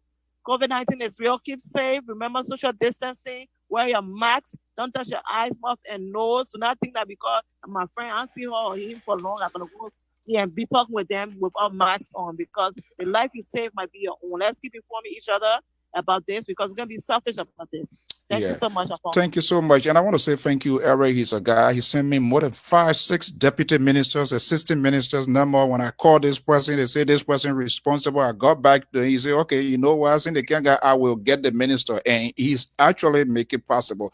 I must admit, if our leaders, people, whether we agree with them or not, if they can also do that, go on to the beyond to make people to come for us to have these questions, discussion, civil discussion, that would be good. Thank you so much, Madam Minister, and hope to have you here soon again. Thank you also. All right. Really appreciate All it. right. Okay. Nice rest of your Sunday. All right. Thank you so much. There you have it, folks. That's the voice of the Minister of Jannat of the Republic of Liberia, Minister uh, Piso Saydee Tarr here. And, this is the first I had an interview with her before that then was in the opposition column, but now is uh, in charge of leadership. So that is very, very much important. And remember, it's a first interview, so we have to do everything possible to create that sort of savored conversation. So we will do that, but we will keep pressing on. But I also want to admit, Director Eric, who I've not seen, but just texting, and I was able to, after sending 4 or 5 different ministers, and when I called this person, he would say, "Oh no, call this other one." And I'm like, you know what? I'm running out of patience. So can you get the minister? Even though I know her, but she has referenced you to say this is a communication person. He knows what and what. And so Eric make it happens. And like you said, I'm going to be posting Eric email. I'm not sure, maybe a phone number. Of course, he's an official of government. But I can tell you this gentleman is very, very much spontaneous when it comes to information sharing, even up to this morning. Making sure that we have the system tested and all of that. I certainly hope that we have others, government officials, people that are working for government will understand that they have a piece of job to do. So stay tuned. Let me have the number here. Let me put a number here to get your reactions. And one of the reasons is, we try to make use of this Facebook page, but we are also making a plan where the minister will come live again, hopefully with a better internet service, and you will call and ask your question. But in a professional setting, this is abnormal. You don't do that.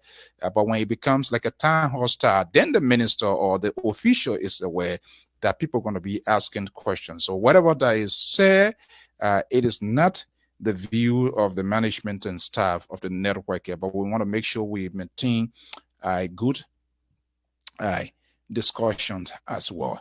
But I will see, let me see, just bear with me quick while I try to post Eric email for questions if you have with the ministry.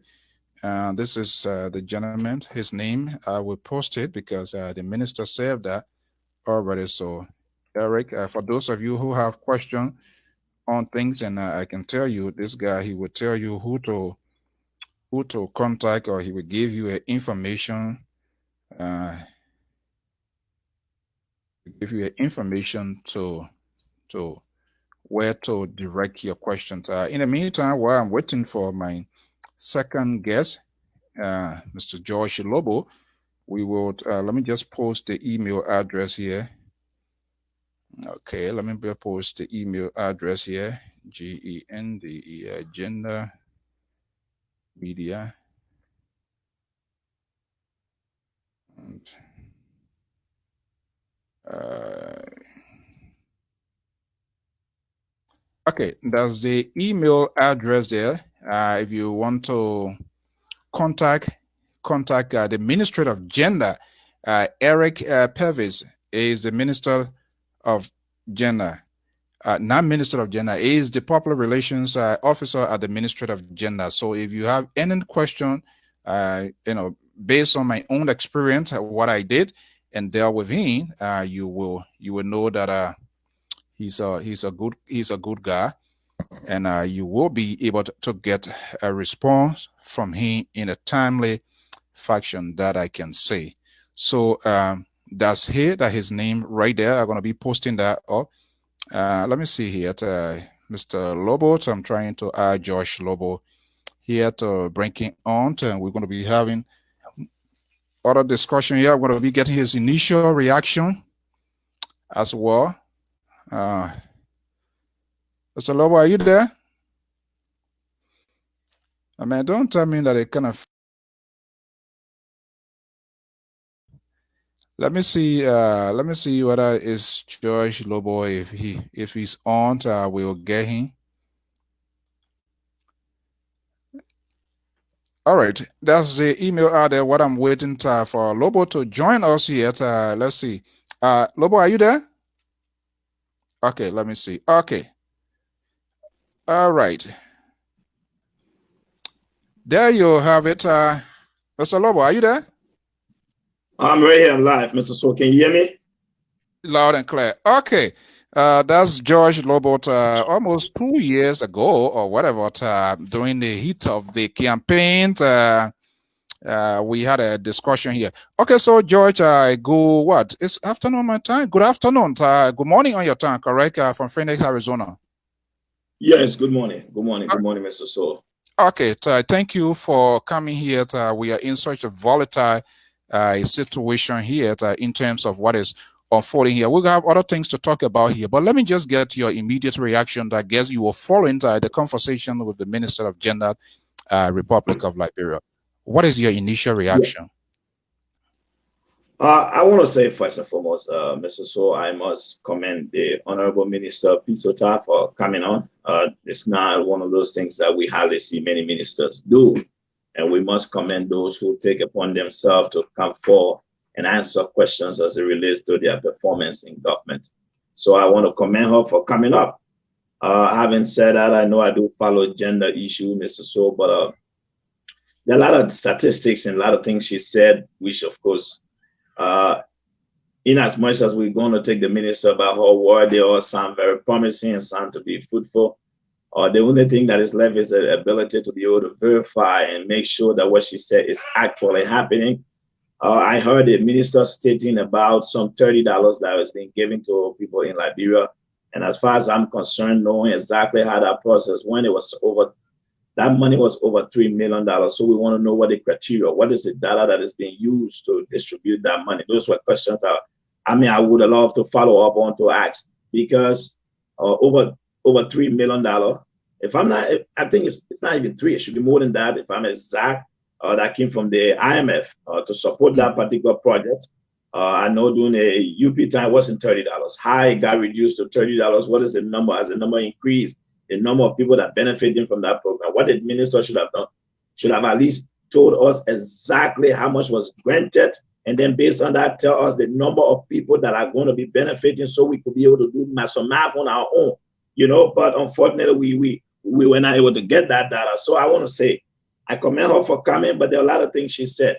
On the issue of rape and the government efforts, as far as I'm concerned, we know that this government have been very slow. Because I do have a lot of female advocates that I know that have been raising a lot of issues about the government response to handling gender-based violence in Liberia. We see so many different women groups speaking out about it and calling the gender ministry out. So I don't want the gender minister to come here today and make it seem like they've been doing a wonderful job. The lady who husband took off her eyes about 3 weeks ago, I'm at this current position. I was through Grace Goa. Grace brought it to my attention. were able to send her to one Dr. James Ilaya. And because of my relationship with James Ilaya, the first examinations that were done were free of charge. And he promised for her to go back. It was free another 2 weeks from now, which will be free of charge as well. We also learned that the guy who perpetrated those heinous crimes were released, and Grace and some other Liberian women groups were advocating for him, and he was rearrested. So the gender minister must not come and make it sound like it's been all rosy. And no, we know that this government have not been there. There are a lot of issues. A lot of females have been assaulted, a lot of violence against young girls all across the country. But like I said, Mr. So, you know me, when I speak on a lot of things, I like to have the hardcore data in my hands to be able to evaluate what you're saying. It's like telling me we're going to share rights and I don't know how many people will benefit. So if you give rights to 2 persons and took $2 million from me, but the fact that you give rights, that means you give rights. No, that doesn't match it. I want to be able to look at the number and see exactly what was done. But I commend her for being here. Yeah, and that's the first step, and I like that approach because you won't believe how long we have gone to get this interview in place. And but like say this guy Eric, who I really don't know, but when I contacted her, send me they says contact this gentleman and 5 different names, and then one other call I talked to. Oh no, that's not I'm not responsible for this ministry together. So we are getting there, and that's one of the questions that we ask. What are the independent group? That's where we're going to validate all of what they are saying, and I'm hoping that as you know the premise, they're going to get those information that we're going to follow up. And part of that is for us to always have a civil conversation, because other than that, they will not come. And if they not come, who is being left out of the court? It is us because we want to get the information. So there are also tactics, there are also skills involved. When you bring people on the very first time, you got to be friendly. When you get them back on, then you're going to go in there. But you're not friendly to me. I think I'll file protest. I need to get with a group for gender-based violence because you are one of those that are seeking for state office. If I say you are one of those, your party. But like I said, it's not like giving her free pass. We were very consistent with some questions, but we are building a relationship because what I've come to realize, even within the government and opposition, sometimes when you call, they do a lot of consultation as to whether they should come based on what I know and the kind of exchanges that we have been having. There's some sort of apprehension there. Is it good to go on this network? Is this network is one of us? Those are the kind of questions they can ask. I'm telling you, honestly. So when they come, and that's the very first thing. And so there was an arrangement that you did a great job, Mr. So I must commend you. You did a good job. Like you've always been on this network 2017 when they were going to Liberia. That was Axiva, Toka, and Asedo, who happens to be the assistant minister, and since then they just coming. So, but okay. So where you think the ministry is falling short? But she also pointed out, to be honest with before you respond, because when I asked her specifically how this Grand Crew in Maryland River G came about, she said they were acting on what they made, that is from the Unity, the ruling Unity Party at the time, because I was concerned you have 15 political subdivisions, so how can you just target it? As far as I'm concerned, there are problems everywhere. Everybody needs help in that country. And she said, well, this is what we met on the table and we're trying to finish it up here. But where is the ministry falling short? Mr. So, the very first thing about administrative function is information dissemination. Information dissemination is key to the running of the day-to-day activity of any organization. That has not been something with this government. The ministry have not been responsive to many Liberians. Accessibility have been a problem. Many of us don't know what is happening. The ministry is always retroactive. They act after the fact. They have not been proactive. Can you imagine this administration have been in power for over 2 years now? It is in the last, I think, 15 days, if my math can keep me correct, that they've been able to establish a website.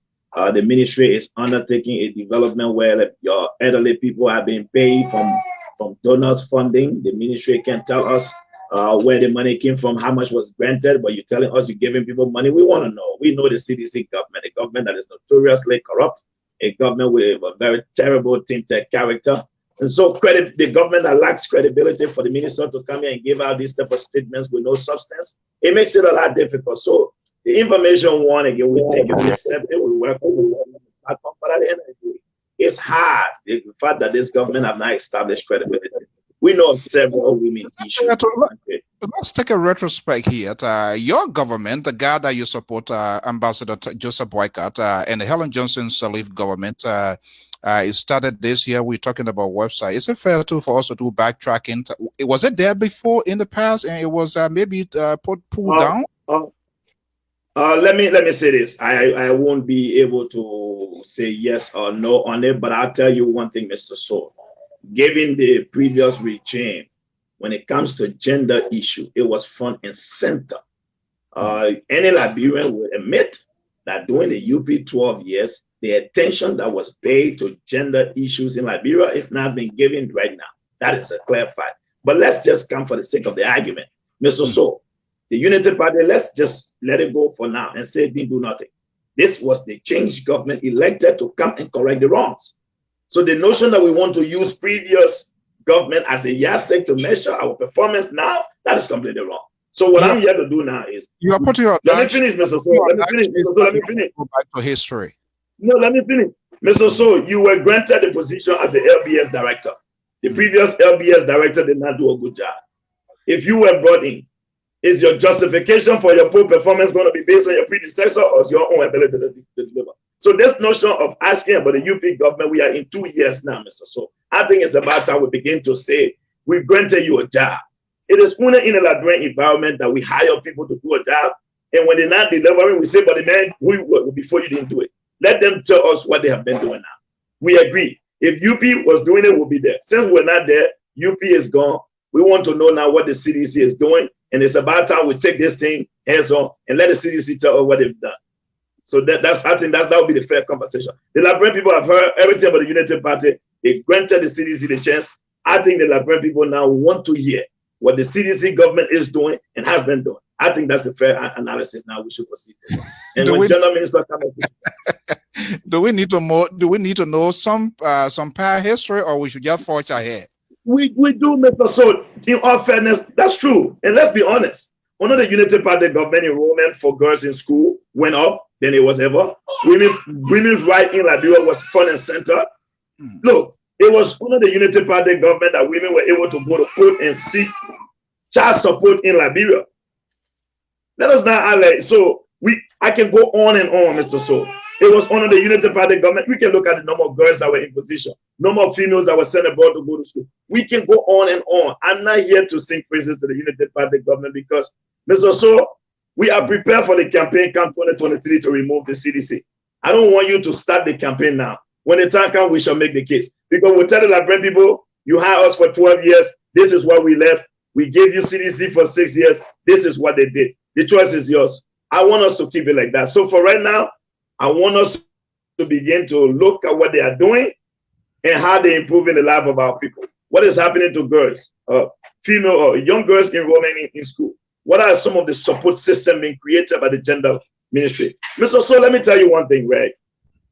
You know, I try not to get onto this government because you can't discuss this government for any sector, any one sector. I listened to Piso Tarr, brilliantly articulating her views and campaigning for government. If the minister wanted to be very, very fair and transparent, I think I challenge the government, the minister, to send you the documentation where she met on a grand crew and the 2 southeastern counties were selected by the Unity Party government. Let she provide those documents for, you know, when you speak and you want to attach credibility for a government that does not have credibility, I think it's good to bring substance and bring the facts so that people can look at it and say, okay, the minister has been right. But just to make these statements. So you want to tell me it was the Unity Party government that decided that low-income housing projects must be completed in Grand Crew? Is that what the UP government left? Well, you see, Mr. So, yeah, well, the UP government that left that we have to borrow $1 billion bill road in the southeast and build stadiums in the southeast because that's the new notion. So, Mr. So, next time for future reference, I want them to, when they come to speak, ask and say, can you provide all the facts so we can be able to, our public will need that. I think that's a fair thing to do. Our people will need it. Absolutely, and like she alluded, we will try to push as fast as we can to see those information, and we are also hoping that those independent group, as the ministry or the government claim that is working with the Ministry of Gender, we have to talk to them too to see, and that's what this business is all about. Did she even provide 2 or 3 groups names for you? Did she provide some names? Did she provide 3 or 4 major groups names for you? I asked specifically for that, and she said there are many of them, but she's going to send the listing. So I hold it constant as it is, and I'm hoping I'm going to get in touch with her. I'm still going to get in touch with Eric, and if we try, and if they can't respond, we will come right back here again to make a current. But again, like we say, information is good to keep it proportionate. I can't squeeze her and say, okay, do it right now. Okay, now based on your suggestions, not to look at the past, but to forge ahead, let's get the ball rolling here. No, I didn't say we can't look at it. I'm just saying it can be the basis upon which all the justification for today's poor performance can be used. We can say, if we want to do that, for example, Mr. So, if I went back to the past, for example, when we gave George Weah the country, we gave George Weah the country with $154.8 million in our national reserve. We gave George Weah the country with an economy that grew at 3.2% GDP. We gave George Weah a country that was on a stable path of transition. We gave George Weah a country where we total loan borrow was $874 million. I can go on and on. We gave George Weah a country that had a functioning institutions, recognized, working with our international partners. We gave George Weah a country that our international reputation was reestablished. So I think it's about time that they tell us what they've done with what we gave them. Today, you depleted your reserve. You have to go through a special drawing rights loan program from the World Bank that you borrow $155 million. You're going to pay them $230 million. You know, this is not an entertainment. So you want to go down Judge Lobo, you know, this is not a Roxas anymore here now. Where you think you're going to have a run through here? That's not going to happen. No, but I mean, I'm allowing you, and I want to be nice to you because since then you have not come. Let's see here now, quickly here. Why do you think here that we're going to get to the substance or to our main issue here? With all of this, why did George Weah include some folks from the United-led government when they told the Liberian people they were coming to effect a change, and part of that change is to bring in new generation. But when I heard for the first time that a couple of ministers were asked to stay on, that itself suggests to me that there was some sort of unpreparedness. Do you agree with their position then, or is it different now? Well, no, I didn't. Listen, Mr. So, I didn't agree with their position. But here's one thing I want you to know, and I'm a very strong advocate of this. I strongly believe that all Liberians must be given the right to participate in the political dispensation of their country. And I'm one of those guys who believe that the most competent, qualified Liberian must be given a job based on merit, not based on relationship, travel background, not based on regional affiliations. That is my argument. It is going to be very, very impossible for a government to come to power and believe that everybody that will work in the government must come from that ruling party. That is not possible. And in the interest of national reconciliation, I think it is very, very prudent that people must incorporate people based on their skill. So I had no problem with it when President Weah incorporated few people. But let me say this, Mr. So, because they are your because they are your partisans, you never have a problem with it. No, not my partisan. It's not one of the Unity Party partisans that in. Let's not get there. But no, I'm talking for Unity partisan now, so I got to be a little bit direct here to be my talking point. I get it, but let me say this, Mr. So, listen, that decision does not lie with me, because every minister appointed work at the will and pleasure of the president. The Constitution makes it clear. So if the president believes that he has confidence and good judgment in someone, in a Liberian, to be able to perform a task for him, then that's up to him to appoint them. Now, what will happen is, if that person fails to deliver, our expectation is that the president must hold that person, that appointee, accountable. And that is one thing I have not seen. So who you appoint is up to you. What process you use to appoint them, was there proper vetting process? That is completely up to the president, because they work at the will and pleasure of the president. So, okay, good. Again, I believe there was a conference of the Unity Party in Minnesota in which you were elected. What was your position? You still occupy It was a convention. I was elected as vice chair for operation. operations in the diaspora. You still occupy that position? Yes, I'm currently the vice chair for operation of the Unity Party USA Canada. USA, Canada. That's very strategic because if you see the ascendancy of these parties in Liberia from that of CDC, the grassroots started from here up to Liberia. Have you had a chance to see the document drafted by the full collaborative party? I have been going through it, but I don't read at the pace that many people want to read at because I like to take my time because when I'm reading, I'm highlighting, I'm underlining, I'm cycling. I'm making sure that I'm getting some information. But let me put that. Like what I'm doing here, you're highlighting and stuff. Let me see. That's how I always read, Mr. So that way when I leave the document, the day I want to speak about it in totality, I will be able to say, let's go to section this point this, section 10 point this and this and that. That's how I like to read. But having said that, when I say read in totality, I read over it, right? But I like to go back now and take my time and do all my highlighting. I've seen a lot of things in the documents, and I want to say this before I take any question on this issue. Mr. So, a collaboration, which is a formation of 4 different political parties that came together. As a member of the Unity Party and as a Liberian, I will say one thing to you. I have views, but I'm an executive of the party. Our party had representation. The document was signed by my stand-up bearer. Having said that, we all argue that we need to build vibrant institutions. Now, what does that mean? We come from the party. I come from the Unity Party. I support my party stance.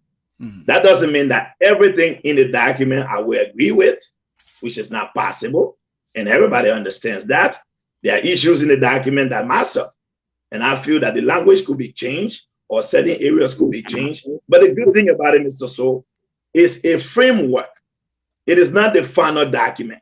So this is at least, it was brought forth earlier. Now Liberians have the opportunity to critique it. Other people have the opportunity to give their views, express their satisfaction, and then we'll move forward from there. That is all I would say to that. And then I will proceed with any questions. Looking at the framework, I have my own definition here as well. Even though that's a title, I do not have the authority to change the title or the headings of this document as a framework, but I see it as an outline of what they want to do. They are telling us what they intend or what would they be doing. But if you look at it, I'm going through it is very high, very difficult yet to conclude it, but I've looked at strategic points being outlined in this document. Is it fair to say that they are already, the collaborating party are kind of modeling the style of the CDC, but in a different context? Based on, let me just provide. Not really. I'm coming. Let me just provide some specific. The CDC vice president told us that if you are not part of them, you will not be, you either with them, or if you are not with them, you will be declared as an enemy of the state. What the difference that people did is that for them, they have documented it for whatever reason, whether it's a framework, whether it's an outline, whether it's going to be translated later on as a constitution. So we don't know yet. We don't want to judge that here, but they are kind of more specific. This is what they want to do. You either have to be part of them, you have to be active. In terms of what sort of activeness they are talking, we hope to give them the fair share. There are a lot of signatories to this document, people that are representing the different groups, to give them. What is the essence of this document?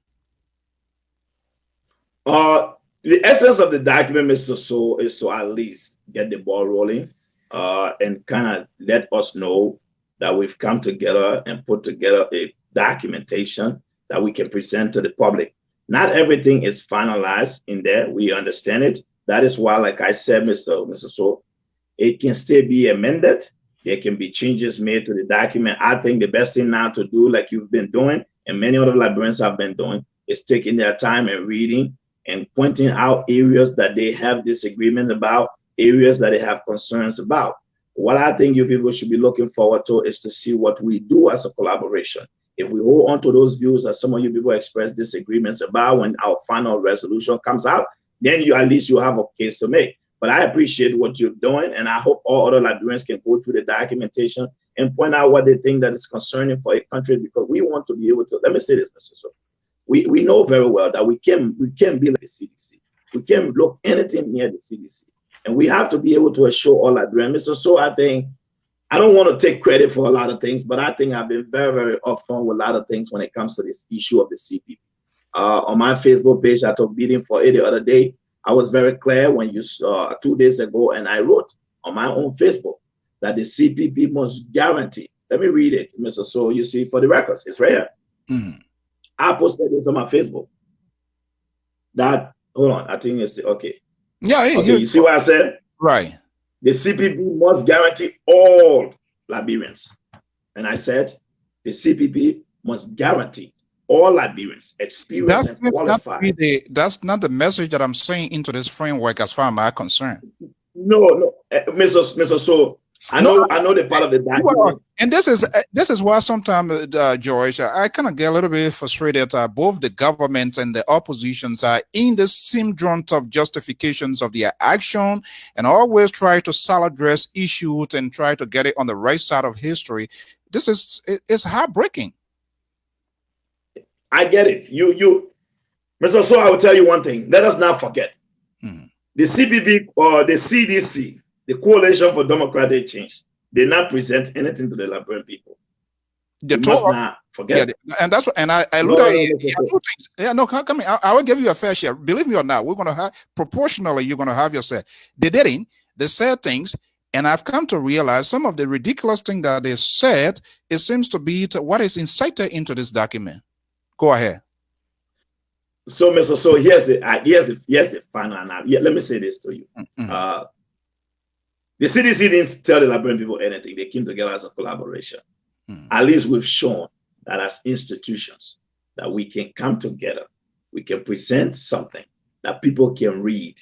It is not always going to be what everybody will want, Mr. So I will tell you, as a member of the Unity Party, not everything in there I want. All right. But again, and as a Liberian, but the fact that there is a framework that changes can be made. I saw my good friend and brother the other day, Gagon Moe.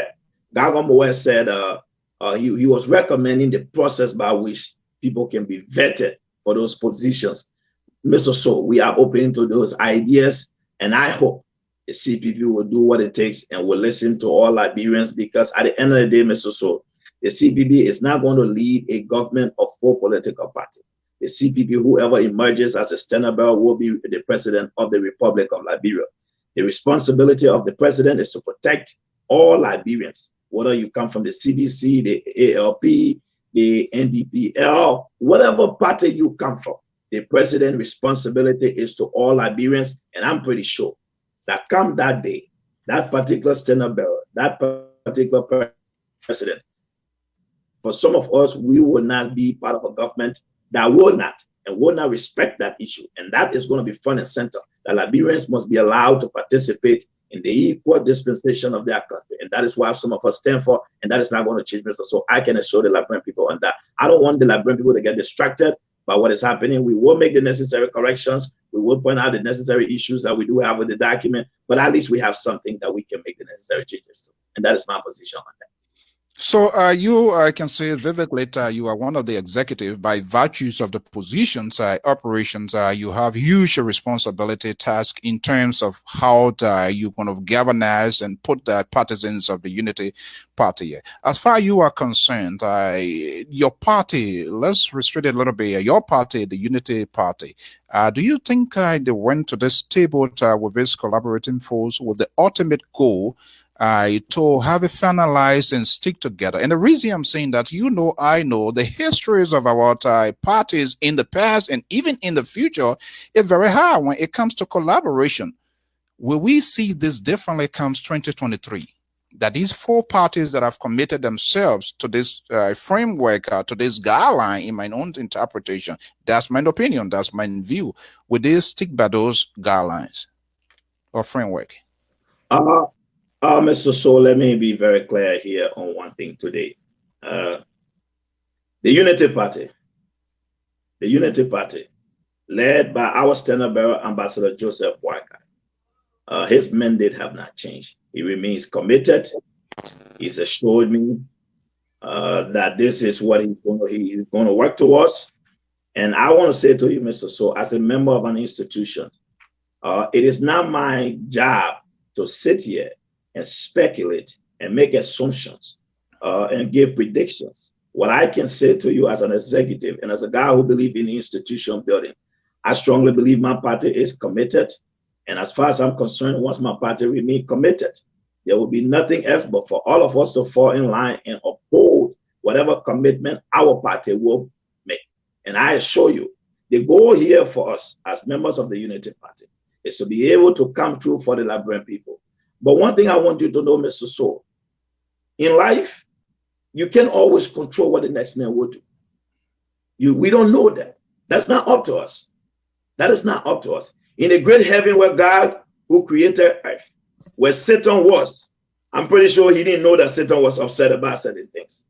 So there was disagreement in heaven, and Satan had to be sent down, right? So who am I to begin to figure out what someone is going to do? What I can say to you is that my Senator is committed.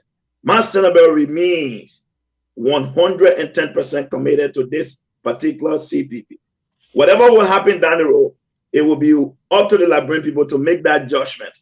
But the Unity Party, as far as I'm concerned, if anything changes, one thing I can assure you, I will know and I will let you people know. But until then, Mr. So, we are committed. And in the interest of that, I think Liberians can see. You know very well, yesterday many Liberians were reaching out to me when Henry Costa went live, and Henry Costa talked about the conversation we had. That is a demonstration that I, George Preston Lobo Jr., as a fulfillment of my commitment to the CPP and to my party, I have been mandated and instructed by our standard bearer to make sure that I do whatever it takes in my own power to uphold and defend and protect the CPP. We will give it all. We will leave nothing unturned. We will leave no stone. Let me finish. What would be the exception? Wait, let me finish this point. Let me finish this point. You'll get there. We are going to make sure. We don't want to say maybe if the Unity Party had done this, or maybe if we had. We are going to do everything. We are going to open arms to all Liberians. We will engage all Liberians. We'll speak to every single Liberian in the interest of moving our country forward. And as a Unity Party, our party name itself, Unity Party, we have to be the one to lead the efforts of uniting the country. And that is what we are going to do. And you've seen that, and we are committed to that document. Okay, so based on your own argument, the nomenclature of your party, which is a Unity Party, it starts from bottom to top. Here you are as a Unity Party who believes that you're going to reach out to all Liberians. You went at a table, whether you were there or not, but you have a proxy at the table, putting the framework potentially that could be the structure of the government. Look, and I've said this consistently, whether a government, whether an opposition, so advocate, all of us, including myself, we must be held accountable of our own comments, our action, things that we're going to be doing. This framework does not sound anything like unity. And I'm saying this again. This is what the CDC said. In justification of that, you listen to the comments of the vice president. It is our time to either with us or not. Now, this one here, what the CPP is doing, and they try to legalize it by putting it into context, by putting it in black and white to make it like a document. You either have to be with us, you have to register before you can get appointment. However, it is within the purviews of the president to make a nomination, but at the same time, it will be vested. Where is the unity from the onset of a fragile situation, fragile country that we are having today, Josh Lobo? Mr. So, let me say one thing to you. I can go to one part of the document and point it out for you here that we've not referencing. Like I said to you again, the reason why we can take all the time on this document for now and point out what we see wrong, which is a good thing. But like I said, Mr. So, in as much as this is a framework, there will be necessary changes made to this documentation. It is not the final document. It is a good thing that those who were in the meeting or those people who wrote the documentations, they wrote it the way they wrote it. Our leaders agreed to it for now as a framework. Okay, we can make changes. It is amendable, Mr. So I get it. In the country we want to build, I keep telling you, right? We are committed to a united Liberia. And I give you my word on this. I know you might say, oh, you are not going to be the president. You're not the one appointing. But I can say to you, Mr. So, that as a Liberian, given my position, I'm committed, and that is what I want to see. And that is the only argument I will make consistently. I hope our leaders are listening, and the necessary changes will be made to make sure that it truly reflect the dream and aspirations of all Liberians.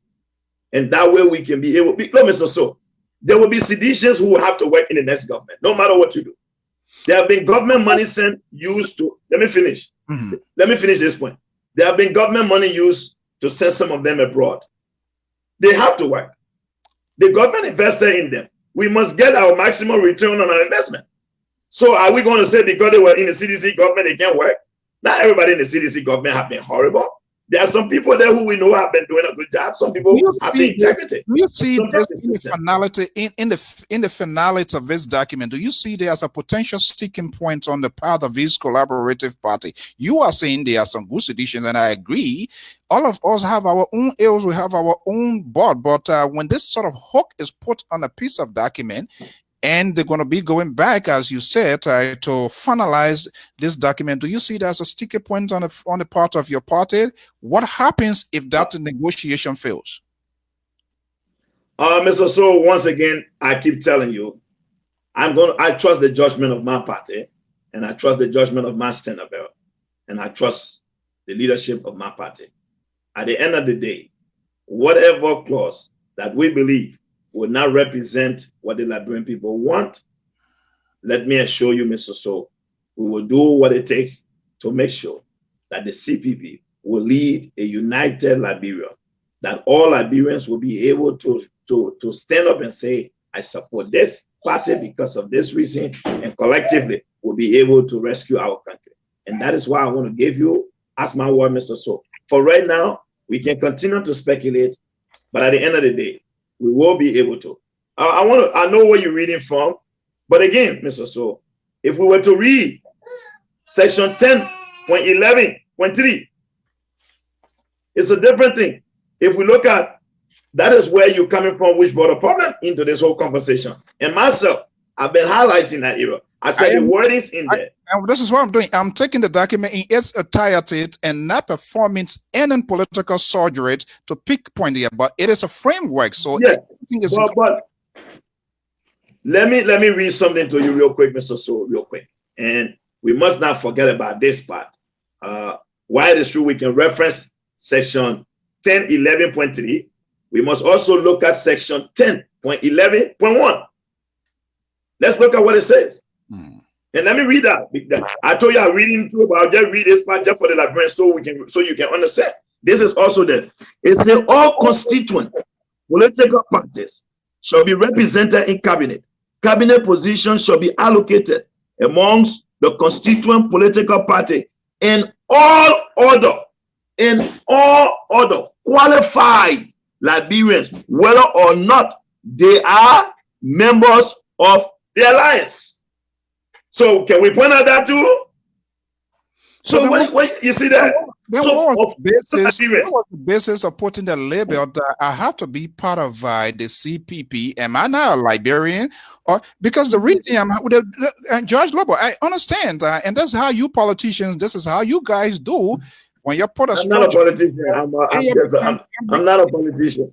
You are a politician. You are talking politics, and this is what you guys do. You go into the stuff and then pick up something to be like a talking point that you're going to run with.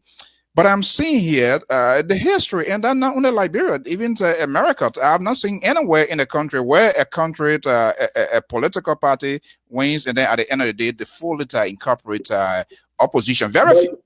Obama did it to maintain Bill Gates.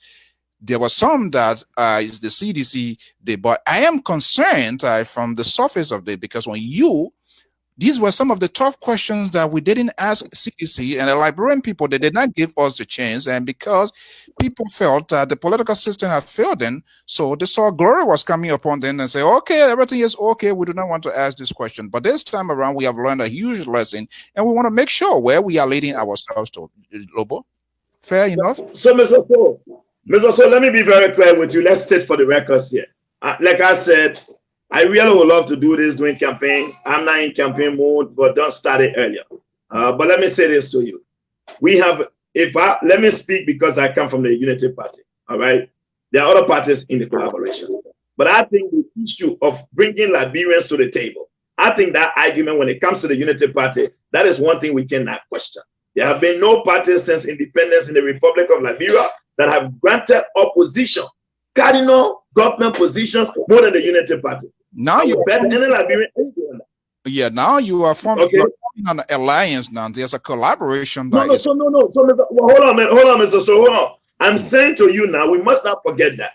So if we're forming an alliance, we also will have values of our own as a party that we will want to see.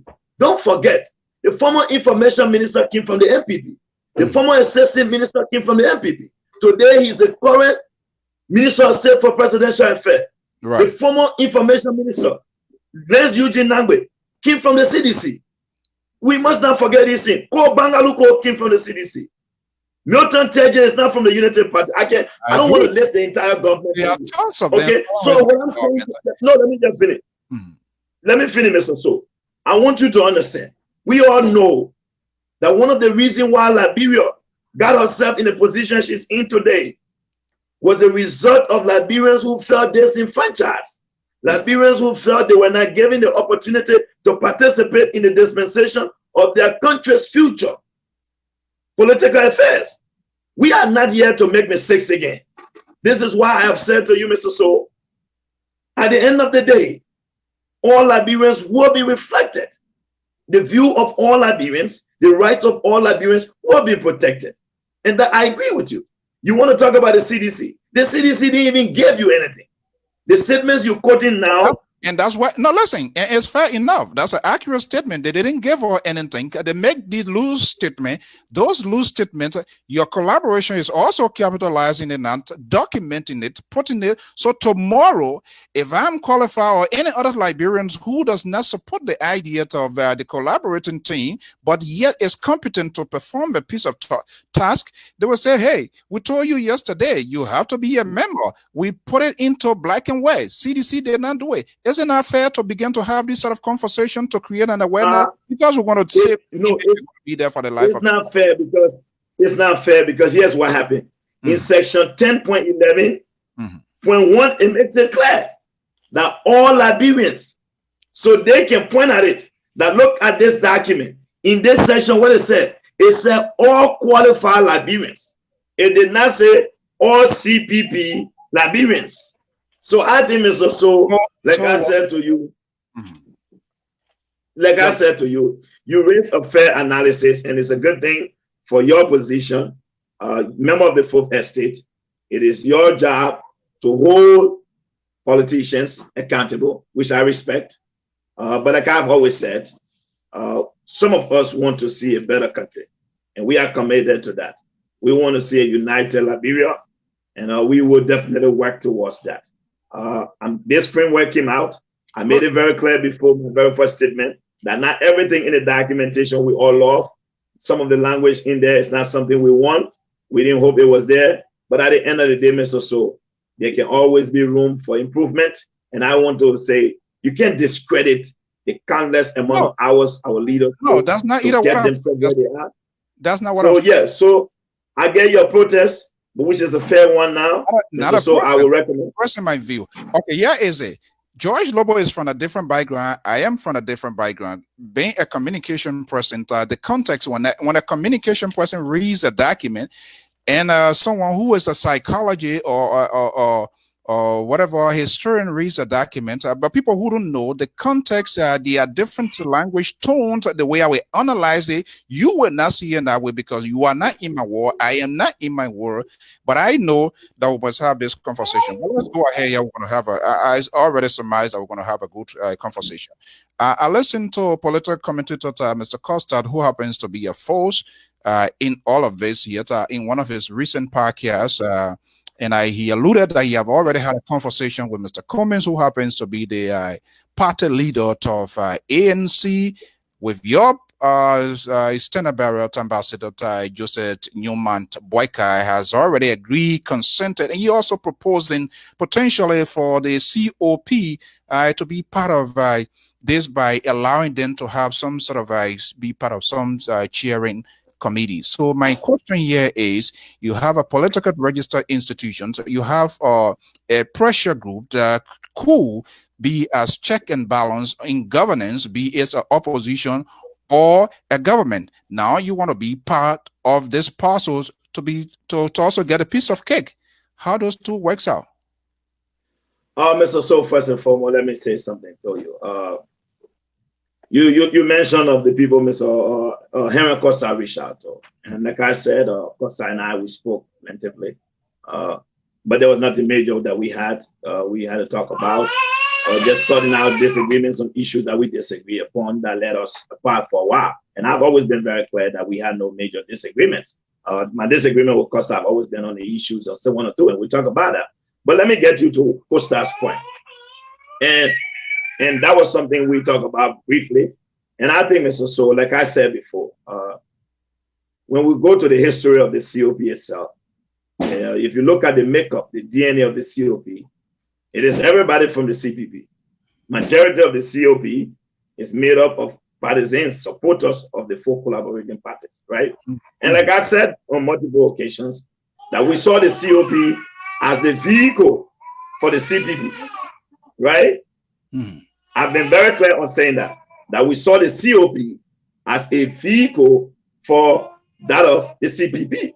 So how can you use a vehicle on a mission that is not part of it? So I strongly believe, given what you just said, but I took your own word in this context, that Mr. Costa said that Alexander Cummings and Ambassador Boyka have agreed to have the COP on some committee. For me, I don't see why it would be a major of a problem, because here's what I have to say to that. We wanted, that is why I wanted personally. Let me finish, hold on. That is why I wanted personally, that the COP will be an auxiliary of the CPP. So if the COP is going to be used in a way productive to the CPP, that's fine. The goal here I want, let me tell you, Mr. So, I have an end goal. Is to make sure that the CDC is replaced come 2023 and the CPP wins 2023. If the COP, which now will be working, if it's on a committee as a subset of the CPP, will help in ensuring that victory. Mr. So, as long as I take George from there, that's all that's important to me. And rescue the country from George Mayhem, that is what matters. Okay, then here is the thing here. Here is the $1 million question. So now you have get the cat out of the bag. Your ultimate goal is to take George from CDC, but you are also not concerned to replace and rescue the country. Yeah, to place and rescue. But you are not also concerned, you are not also thinking about the apprehensions or the cloud that will be hanging over the country if a player and one person will be in multiple places at the same time. Where with this advocacy, where with this loud voice then be coming from when you are part of the parcel? Or let me say this to you now. Let me say one thing to you, Mr. So. Every institution have a goal or set of goals, right? Yes. When we look at political parties, what is the goal of a political party? It's to contest election, win election, which they believe they can be able to transform the country, right? So hold on now. So very well. So we must not forget about that. So when you're asking me questions as it relates to political party performance, then I have to be able to respond to you based on that context. Now, let me say one thing to you, Mr. So. The leadership within the CPP, one thing you know very well, that I trust Ambassador Joseph Newman Boyka's judgment, and that is something that is unquestionable.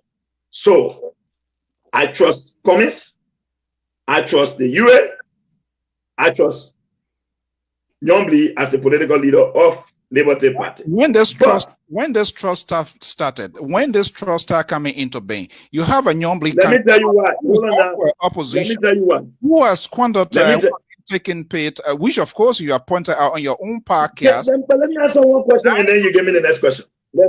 Let me answer the question and you give me the next question. Here's what happened. Here's where the trust comes in. There's a commitment to a framework that was signed. In that framework, there are stipulations in there. So whoever emerges as the head of the CPP, given what the final documentation will state, we believe that there will be stipulations in there and you will be properly vetted to be able to lead the CPP. And on the basis of that, whoever emerges as the standard bearer of the CPP, I will be left with no alternative but to defend and support the standard bearer of the CPP. And let me say this to you, Mr. So. If the COP is going to be one of those subset of the CPP that will get the CPP to where it wants to get, then technically, Mr. So, what is more concerning to us is to be able to take a country from a government that is incapacitated, a government that cannot deliver on its promises, a government that is struggling. Yeah, Mr. So, you ask the question. We are not in a fairy tale time. We're not in a cinema here. You know that. You know better than that, George Lobo, before coming here. Then here is my own apprehension. Of course. The essence of all of these political parties and party group is to take state power. But here, what I have the $1 million question, where the Liberians oppositions and the government conduct themselves, if I do a comparison with that of Uganda opposition to Bobby Wine, who were able to make a sagacious, wise decisions, not to side with government, not to allow himself to get drawn into the oil barrels of the government, the bad ideas, principles, and values of the government, and rejected COVID, the virus money when Uravi Museveni tried to silence. He said, no. My goal here is to keep focused. But this is what you people, your senators and your representative, why the wound we are bleeding, you bleeding, I'm bleeding from the 6,500, the Senate money that was squandered by our senator. We talk about 1,700 now again by these representatives. So what gives me the courage now that these people want to form a collaboration? It's even going to be in my interest. Come on, Joy Lobo, take it away. All right. So, Mr. So, let me say one thing to you. You raised valid concern that I have raised, and I have been very, very clear about voting them out. Mr. So, I have been very clear about voting them out. But again, this is where it starts from. In Liberia, we do not build vibrant institutions. When people get elected on party platform, our expectations are very simple. That you will go there and represent the interests of the political party that sent you there. You will be the voice because you can't have the standard bearer there. But again, I will take from what Mo Ali said the other day. Mo Ali is the Secretary General of the party. He said the other day, and I quote, that in Liberia, these guys, when they get elected, they no longer defend the party's platform. They no longer stand for what the party stands for. Mr. So, I will say this to you.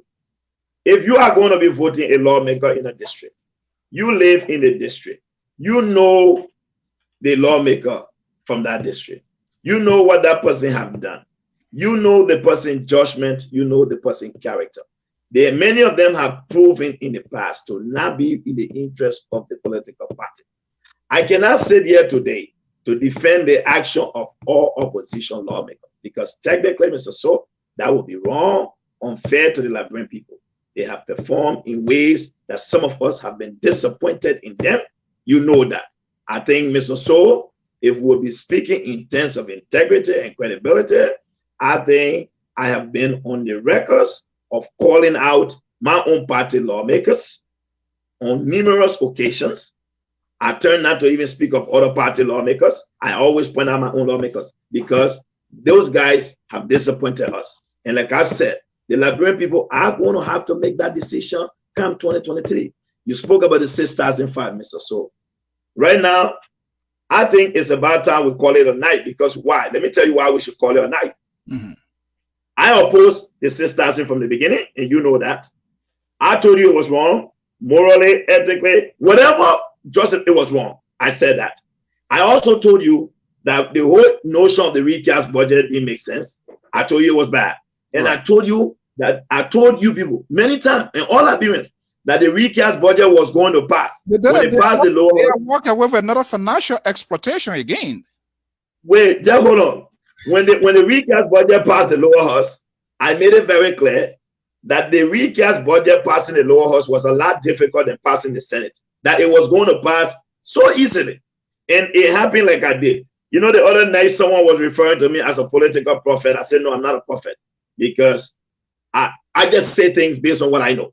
And you know, Mr. So, that I do have the sources within there. And I think you know that. So based on what I know, I told the Liberian people that I was disappointed from the beginning. But Mr. So, the recast budget have been laid to rest. It passed. And like I said, the Liberian people will have an opportunity come October to make a decision for them. Yeah. So then this is a confused aspect of it. All right. And that's what we have to look at our past experiences and bring it into present reality. And this is where the Tao is always created. And I'm glad that for the most part, we don't agree on anything, but most of the things too that we frown on, you've been coming up vividly to speak on some of them, and you have been heavily bashed by people within. All right. So now it becomes a problem because one person cannot take it all on it. So the recast, it was disturbing to see again for history to repeat itself and see opposition. And the reason we are placing emphasis on the opposition, this is what we didn't do. CDC were coming as oppositions, and they seems to be the favorite because people were upset, people were annoyed with their government, and we did not create this sort of conversations that we are having today. And when we see people that also front on government, they are now in government, they have the right now to put a piece of legislation, and all of them have turned to non-for-profit senators and representatives on the rampage, rationing money, devaluing buckets, and all of that, and for them to come and turn around to come tell us, say, this is how we're going to do it. Then I find it very difficult, and for me to believe unless we can have a lengthy discussion. So, your political leaders and some of those folks in the government, are we going to see some changes coming into play? You supported someone before, and I know your name was called recently on Spoon TV. I know you don't want to call it, but I'm not answerable to anybody. I'm not part of any political institution, because if I were part, it would be a different thing. You were called out recently. This is somebody that you put your life on the line and you campaign.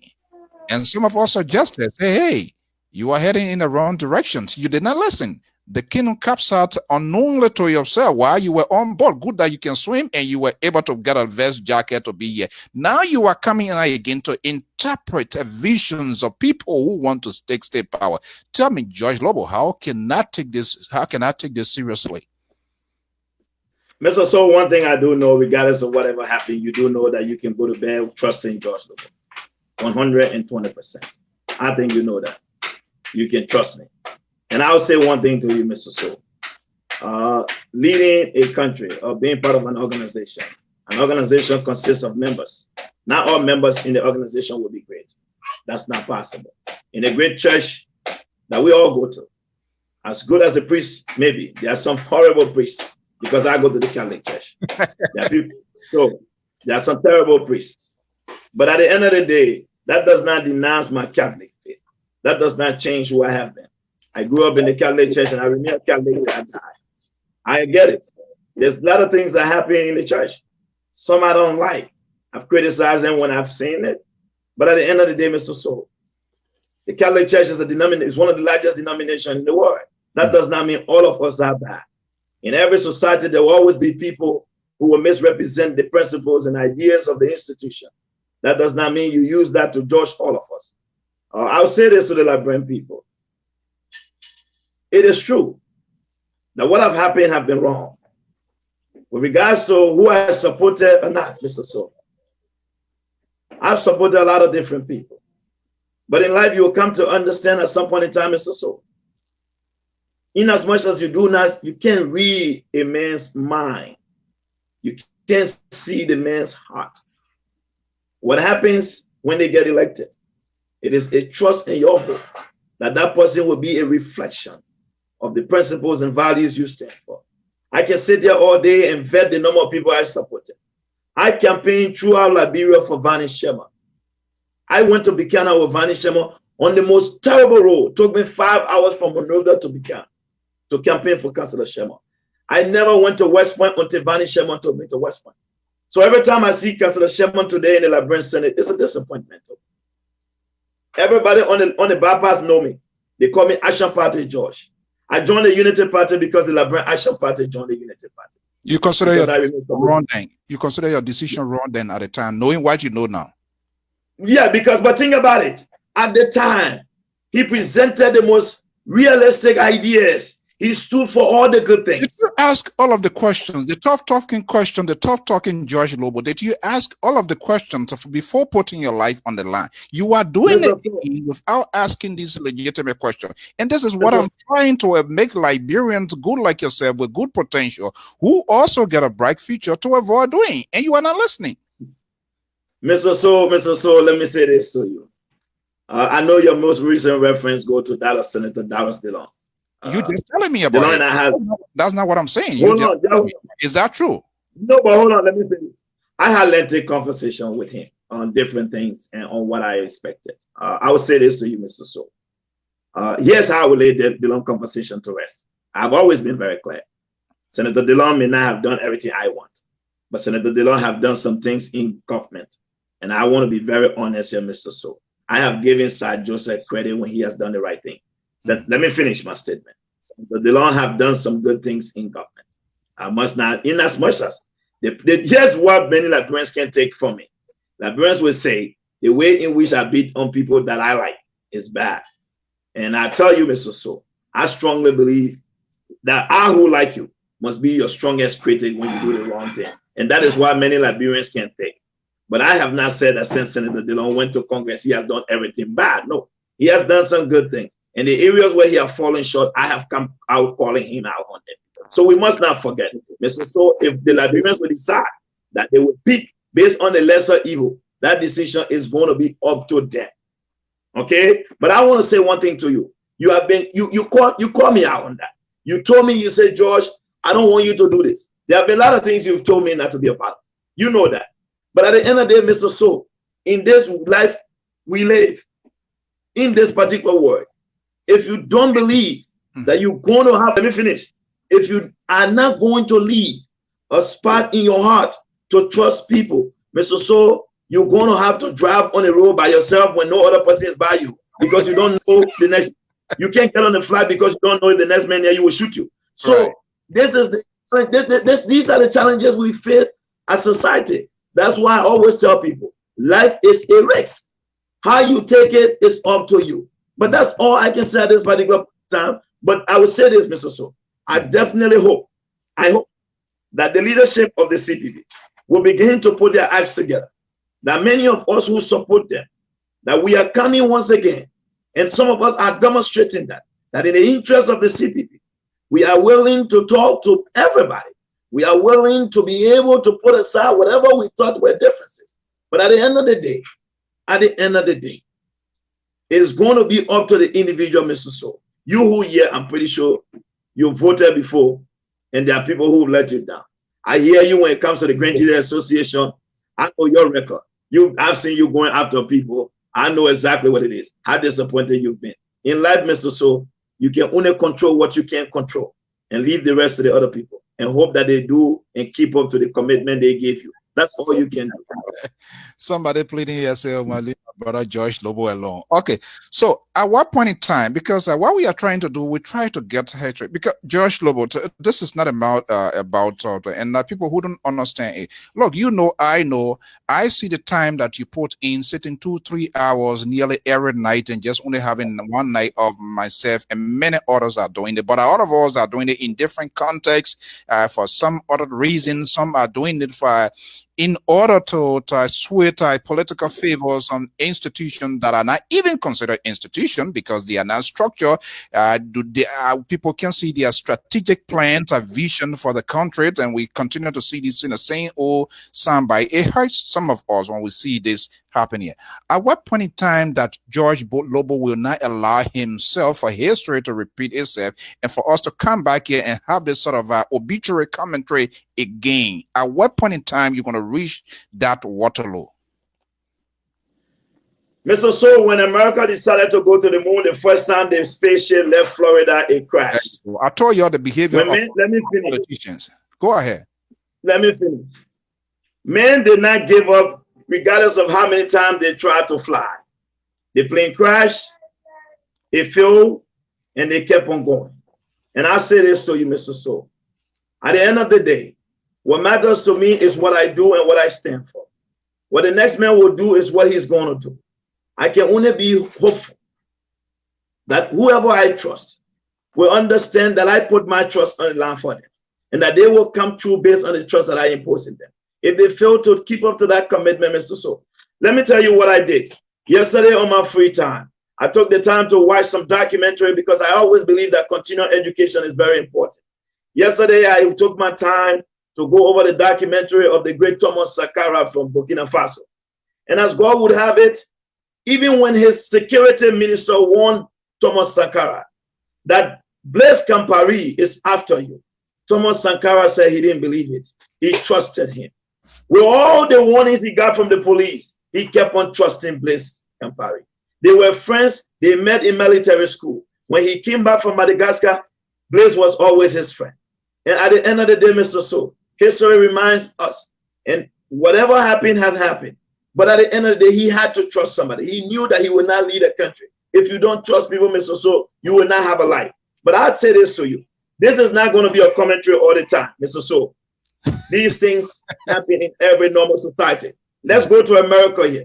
Every single lawmaker that wants to get elected, tell the Americans that gun reform is #1 when I get to Congress. What have happened? Have there been any legislation on gun reform? And every day people children get killed. So my point here to you, Mr. So. So let me ask you now, Mr. So. Because you were involved in a car accident, are you not going to drive again in your life? Of course, when even the very car, if God forbid there was an accident, it's the same car that's going to take me into the emergency room. Oh, definitely. So George will always keep taking chances until the right man shows up. I will continue to always give people the benefit of the doubt. But at the end of the day, you must, let me finish. You must know one thing, Mr. So. When you let George Lobo down, you just don't let George Lobo as one person down. Because George Lobo made other people to trust you. You let your family down. In as much as I know people think that it's normal to go and disappoint people and walk free and be happy. At the end of the day, Mr. So, it's your conscience. You let your family down. You let your children, your generation down. Because you will be remembered when your name is called that your father was this notorious corrupt lawmaker. Your father was this terrible lawmaker. Your father was this bad public servant. It will not be George Lobo. My name will not be there. Okay? I got you there to go there and do what you said you were going to do. If you fail to do it, that is on you, Mr. So. But at the end of the day, my belief is that you also going to have a share blame because you were able to persuade people to pivot in that direction. Mr. So, at the end of the day, we have to be realistic here. But I agree with that. Your persuasion, so you use we have a country. We have a country that will need a lawmaker. No matter what we do. No matter what we do, Mr. So, we are at some point in time going to have to disagree to agree.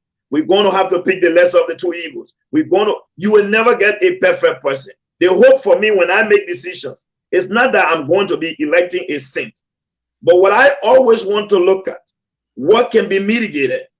I want to assess the risk level. I don't expect you to be Pope John Paul. I don't think you are the Pope, because if you were the Pope, you will not be married. So when you get there, I expect you to be able to commit and keep some of those commitments to the highest level. That is all I can hope for, Mr. So. Because at the end of the day, who am I again, Mr. So? You're Christian. Yeah. Let me finish with my statement. Let me finish. Today is Sunday.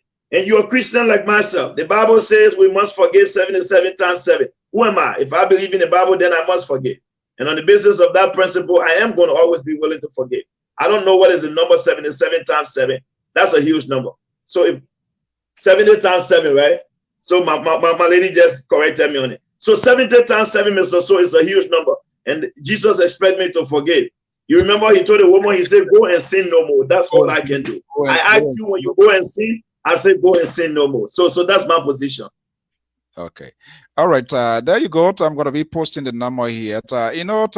Josh Lobo, pretty well, for the most part, we do agree on most things, but I just, there are some other things I say, like, You just let it beat me. You are not so like that.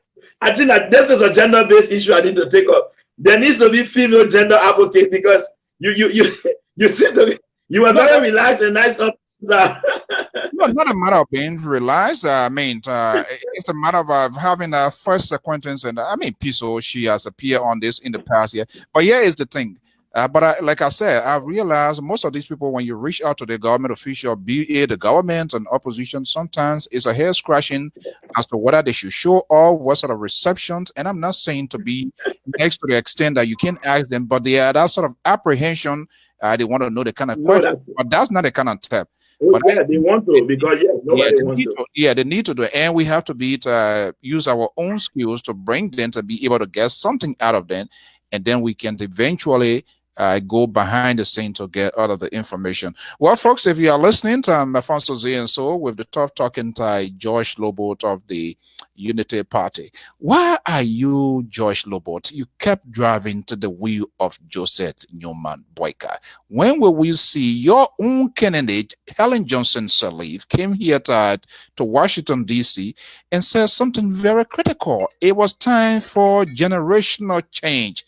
Is that generational change not referring to George Lobo? Mr. So, I'm very, very humble, and I'm grateful. Hold on, let me see 1 second, George. Hello, caller, are you there? Oh, this is Yaki Williams calling from New Jersey. All right, George, are you hearing the person? Yeah, very loud and clear. Okay, yeah, go ahead. Do you have a question? Something to say on the discussion? Good afternoon. It's afternoon now. Yeah. Thank you, Mr. So, for the platform, and thank you again for bringing George Lobo on. To be able to at least deliberate on their framework document that was signed. For me, I got a problem with framework, just mere framework. Okay. But besides the framework, I cut through some of the articles that are drafted within the framework, and I saw a few things about the issue of CPP members, the benefit to their members, meaning in terms of the structure of government that they plan to instill in Liberia. Right. That serious problem I got with that, if they would be building Liberia based on membership of their political parties, so some of us will oppose the CPP or whatever initiative they're trying to come up with, in as much as they are looking out for their members, not the Liberian people, not people who are qualified, not or not trying to draft an agenda that Liberian people will be able to come around to move the country forward. So if they cannot go back to the drawing board and see how best they can dig deep to come up with something substantive to be able to rally the Liberian people, some of us will begin to take. For me, I'm giving them about 6 months. That's your time. That your own framework, eh? Yes, I'm giving the CPP from now to the end of the year to see if they can be able to come up with a compact communique that they will be able to have all their policy prescription and their messaging to be able to bring people together. Other than that, some of us will take it, whether I'll be the lone soldier going after them, we dedicate our time to go after them, not so much to give help or boost to the government that is, or the CDC, no, but because we don't want anything that will come again like, oh, it's our time, like the way the CDC say it's their time at Tina. Exactly. That's the anxiety I'm feeling right now. Nobody wants another group to come in. Oh, it's our time. because that's just what their document is specifying to us.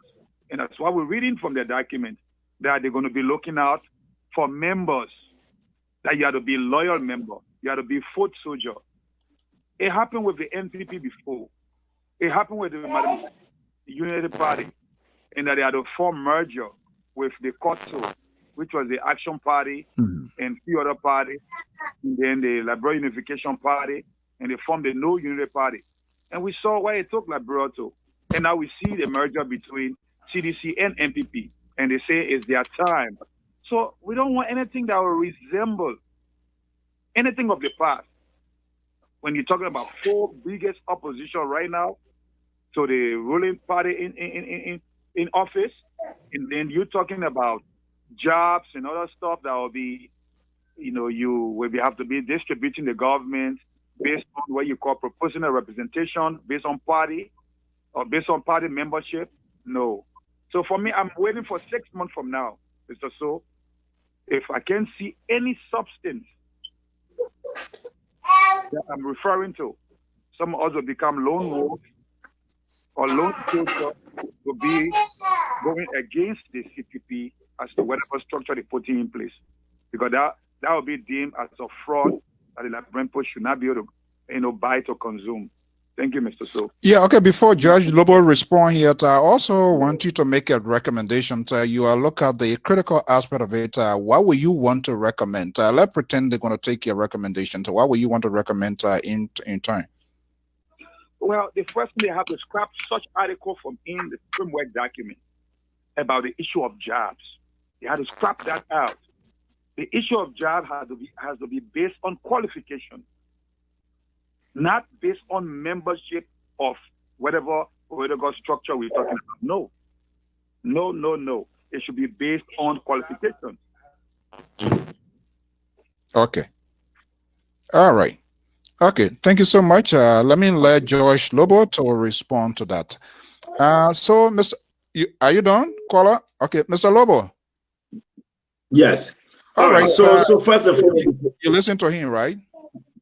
Yeah, let the caller hold on. Before he came on, I was about to make a point, and then he called in. And Mr. So, let me say this to you. You talk about your question before the caller calling was a issue of generation change by Madam Sally. Let me be very, very clear. While it's true, Madam Salif talk about generational change, the generation change could have been done in so many different forms. It could have been maybe the standard bearer being the president being different, and a lot of young people given the opportunity, or a lot of young people being empowered. So she did not specify what she meant when she said generational change. However, many Liberians, I'm glad that since that was a statement made by Madam Salif, now we have the generational change we needed. We were fortunate to elect a 52 years old president who happens to appoint one of the youngest city mayor who has done nothing. And we have some of the youngest people in government that is still poorly performing. I think the notion of generation change have been laid to rest. George, we have defeated that argument. But let me say this on the issue of why not George Lobo. Mr. So, the issue of George Lobo have been raised across the country in different counties. And I have been very, very clear. I'm very humbled by the fact that you and many other Liberians who see a young man like me and believe in me and trust my judgment. But at the end of the day, what I have said, Mr. So, in life, one must always be humble and be patient and wait for your time.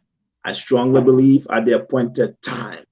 The Bible says, even though when David was anointed, and David took time, it had to be that special time. There was a system. There was a way, there was means, there was a process that David had to go through before he became King David. At the appointed time, Mr. So, who knows what the future holds? I don't want to get cut off guard. I don't want to be taken away by this notion that, oh, because people believe in you, and I begin to challenge people, and I have to stand there. At the appointed time, Mr. So, I strongly believe that we all have the opportunity. We have the right as Liberian and as a young man. I can only hope and pray that when the time comes, I continue to prepare myself. So when that day comes, if the Liberian people deem it necessary and believe that they can ask me to do a job for them, then maybe I will be able to. But until then, Mr. So, I'm going to remain the humble young man I've always been, trusting the people ahead of me, giving respect where respect is due, supporting the right people that I believe, and I trust their judgment until that time can come. So that is why it hasn't been George Lobo. Let me speak to Yaki's point real quick before you take the call. Let me say this. Okay. On the issue of, I'm going to bring you in, okay? Yeah, I'll make it very brief on the issue of this job thing. I want to thank Yaki for his position, which is clear. I'm glad that he said he's giving the CPB 6 months. We must not forget, election is not going to be until 2023. At the end of the day, the CPB still got from now to 2022, 2021. I want to say to all Liberians, be patient. I hope my brother Yaki can also read section 10.11.1. And when you get offended by that other section, that section is what it said. All Liberians, I guarantee. So I've made very clear here, Mr. So, that I support a merit-based system, meaning I want all Liberians to be guaranteed the right to participate in the political dispensation of their country, and they must be given jobs based on their qualification. But we must not forget, Mr. So, let us be honest here. Political parties come to power. They will appoint people from within their own parties. We saw Barack Obama came to power. He brought people from Chicago. It's normal. Yeah, today and Ale, we don't know what we're talking about. It's not possible. So, but my point here, Mr. So, like I said, the way in which it was worded, the wording in it, we want to lead a united country. And that is why I said, and I agree on that position, but I also pointed out that we guarantee all Liberians the right. So I want my friend Yaki to relax. Okay, let me go to that. And I agree. It's good that you have come to that point, because so that point, it needs to be scrubbed. I don't care how people feel. This alone, inserting this to make it like a document, it just creates divisiveness in the country. Because if you tell me that, then you are simply telling me a government that is coming to power going to be appointing incompetent chief of staff who will not know the day-to-day functions of the military and how the military should conduct itself, and that the military should be an independent institution. That's why it's sending. But let me just go to this caller. I want you to listen to them, and then I will bring you in. Caller, are you there? Yes, I'm right here. Okay, Tarr, good morning. What's your name and where are you calling from? I'm Jeremiah Carson. I'm calling from Minneapolis, Minnesota. Minnesota. Tarr, how are you today? How is your end there? I'm good, sir. All right. Thank you for being part of this discussion. It's all about our country. So what is your own observations of opinions or disagreement based on what you have heard so far? Mr. So, I'm viewing that document from a different standpoint, right? Mm-hmm. I think it's all about power grabs in Liberia. Okay. And for which, we Liberians that suffer, that have suffered through the war and, political rhetorics and all this for right now. For me, I'm more interested in hearing how Liberia can be developed than how a bunch of politicians can sit there and tell the Liberian people how they're going to split power, who's going to receive what.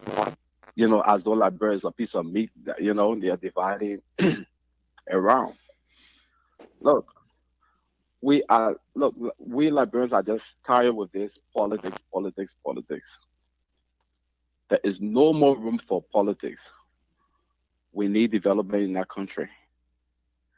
We need, all the institutions, all the infrastructures and stuff that were damaged during the Civil War. We need to hear people talking about developing those or rebuilding those, institutions and infrastructures that were damaged. George Lobo is my good friend. Okay, I'll be a little. He have stopped talking to me for whatever reason because I disagree with him for a lot of things. Don't take him personal now. No. It's not personal. At the end of the day, we are all friends. You know what I'm saying? If George Lobo can turn to to the Liberian people and tell them, say he having conversation with a Heron Costa. Heron Costa is a fugitive. Like, I don't care what people say. What do you mean by he's a fugitive? He ran away from Mr. Solar, from the laws. That's what he did.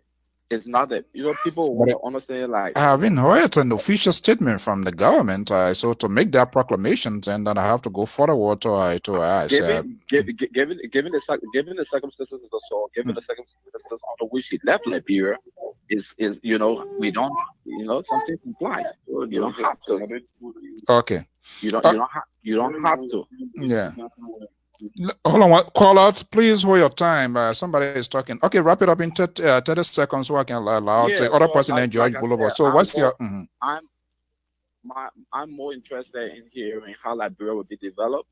I'm more interested in hearing, you know, from different platforms, or, you know, where what we intend to take Liberia, than, you know, just sitting there telling people, you know, how they're going to distribute power and wealth and all that stuff. I'm not interested in that document, and I know that document is dead on arrival. Okay, all right. Well, remember, views that I express on this network, not the views of the management of staff. Okay, 4A4, go to your question quick. Judge Loba, I'm going to be bringing you, let the last person talk, and then I'm going to bring you in. Go ahead, 4A4. Yeah, what's your name and where are you calling from? What's his name? Robert, calling from. What is his name? Okay, good afternoon, my brother. Yeah, his name is also. Have to draw to, like, you people. I think every one of you, like, on the social media doing the advocacy thing, they all about Liberia. If I'm not making mistake, maybe some of y'all got personal thing that you're doing it for, but I think all of y'all doing it for Liberia. So my concern here to y'all, like, you people can do me a favor. I don't want to speak for people here. Just answer, just direct it to myself. But listen to me now. If every one of you can join together and carry one flag to the CPP and tell the CPP, oh, this is what we want y'all to do. Then John Brown coming out and say, oh, they're carrying their own social contract to CPP, and the other men will come out. I want for CPP to do this. CPP will not go back and please every one of you because of you want something special thing in their document, and then the other men want special, John Noble want special thing, and you may also want special thing. Everybody wants special thing in the document. The CPP go and respond to everybody.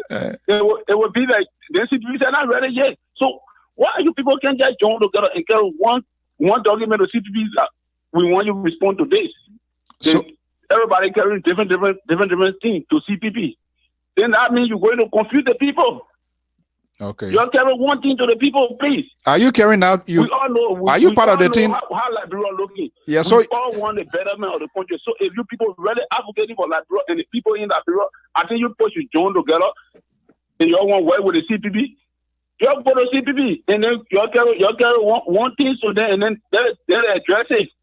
So are you will you be part of that thing too as well? The thing for us to carry? No, I'm not advocate that you people advocating for the country. Yeah, y'all know what you all want that bro. Me, I only want it better like bro. Okay. Y'all only want everything that bro hurt y'all so bad. Because everything that people do, y'all will say this one not right, this one not right, this one not right.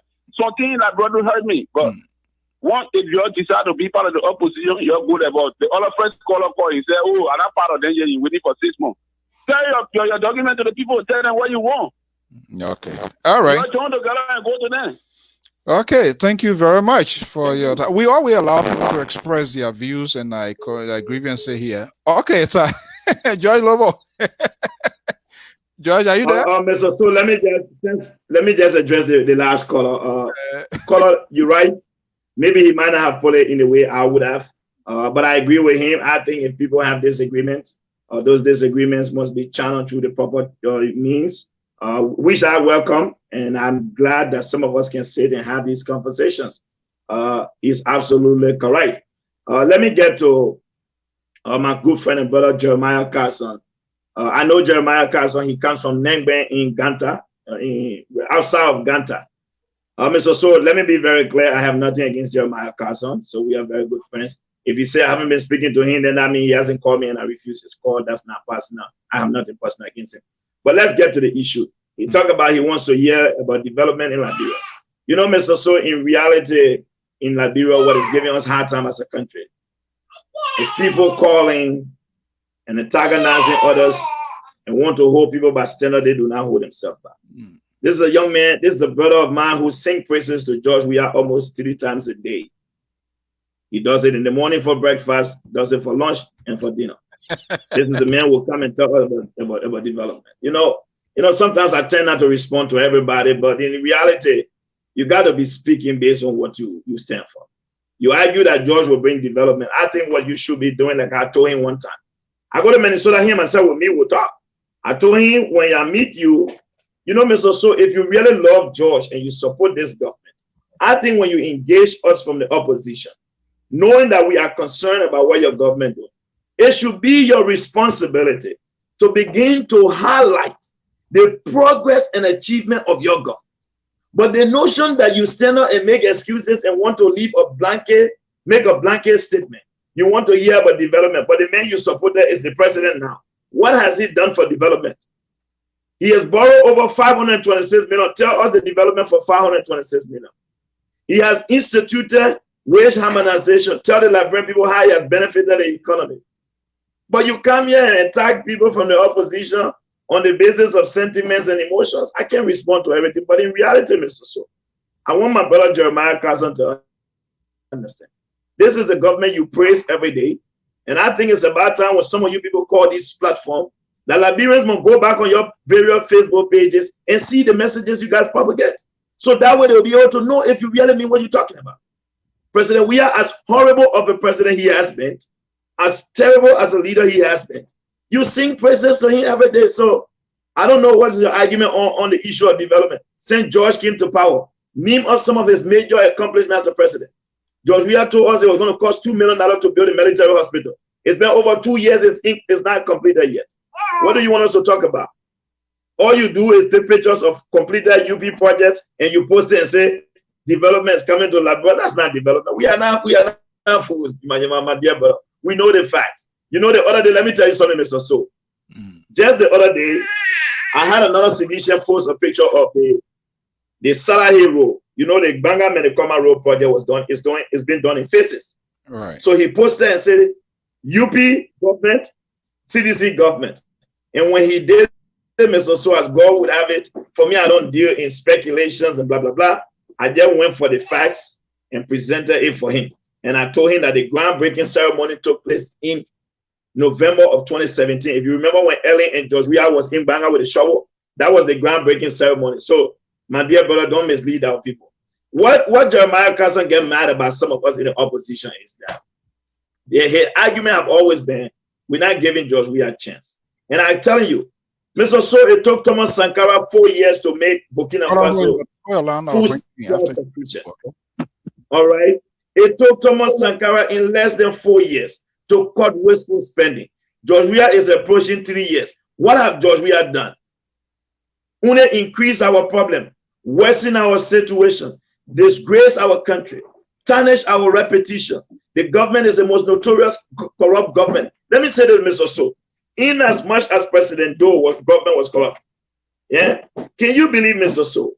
Can you recall a moment where 9 embassies wrote a letter to the head of state, Samuel Kanyando, and say, put our money back?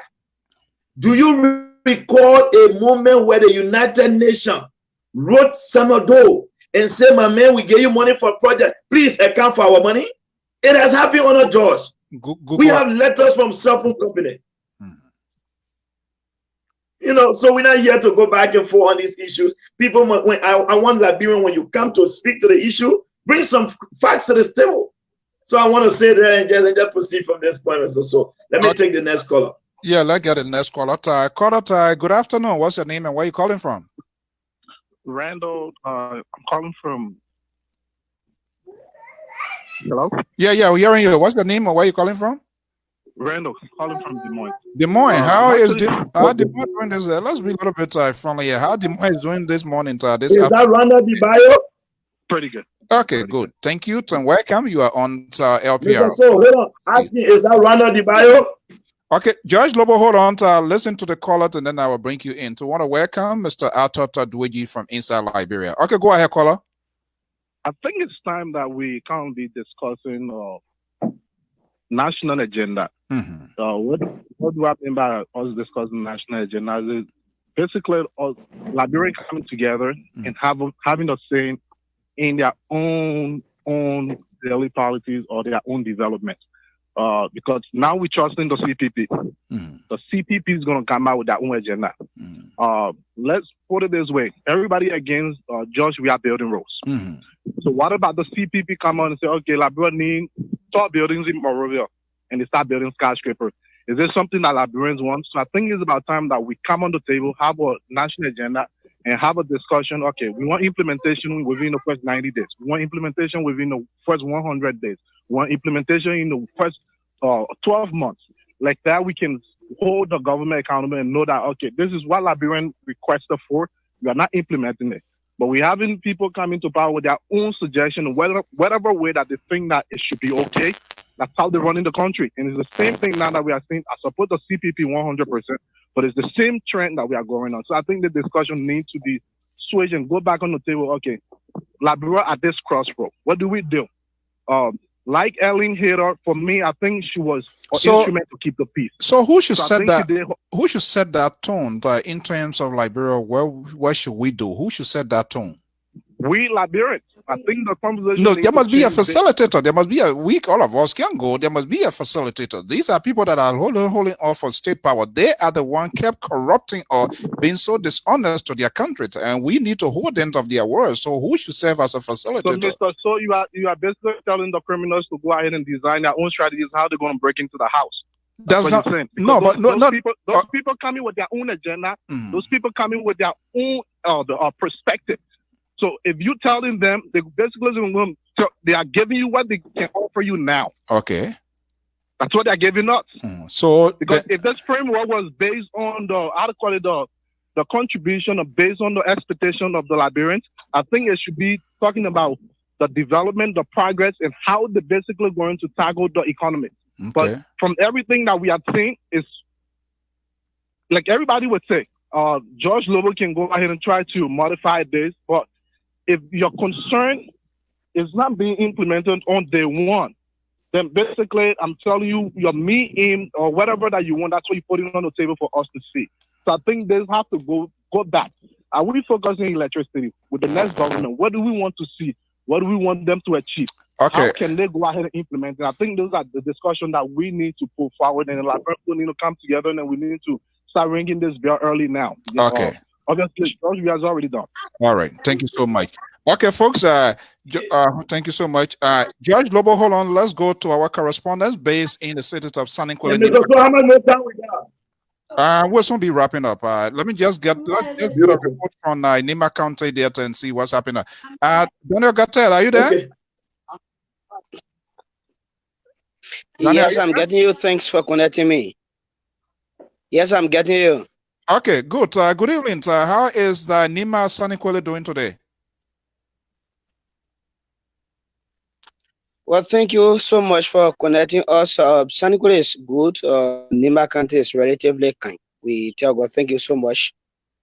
All is well in Nima for now.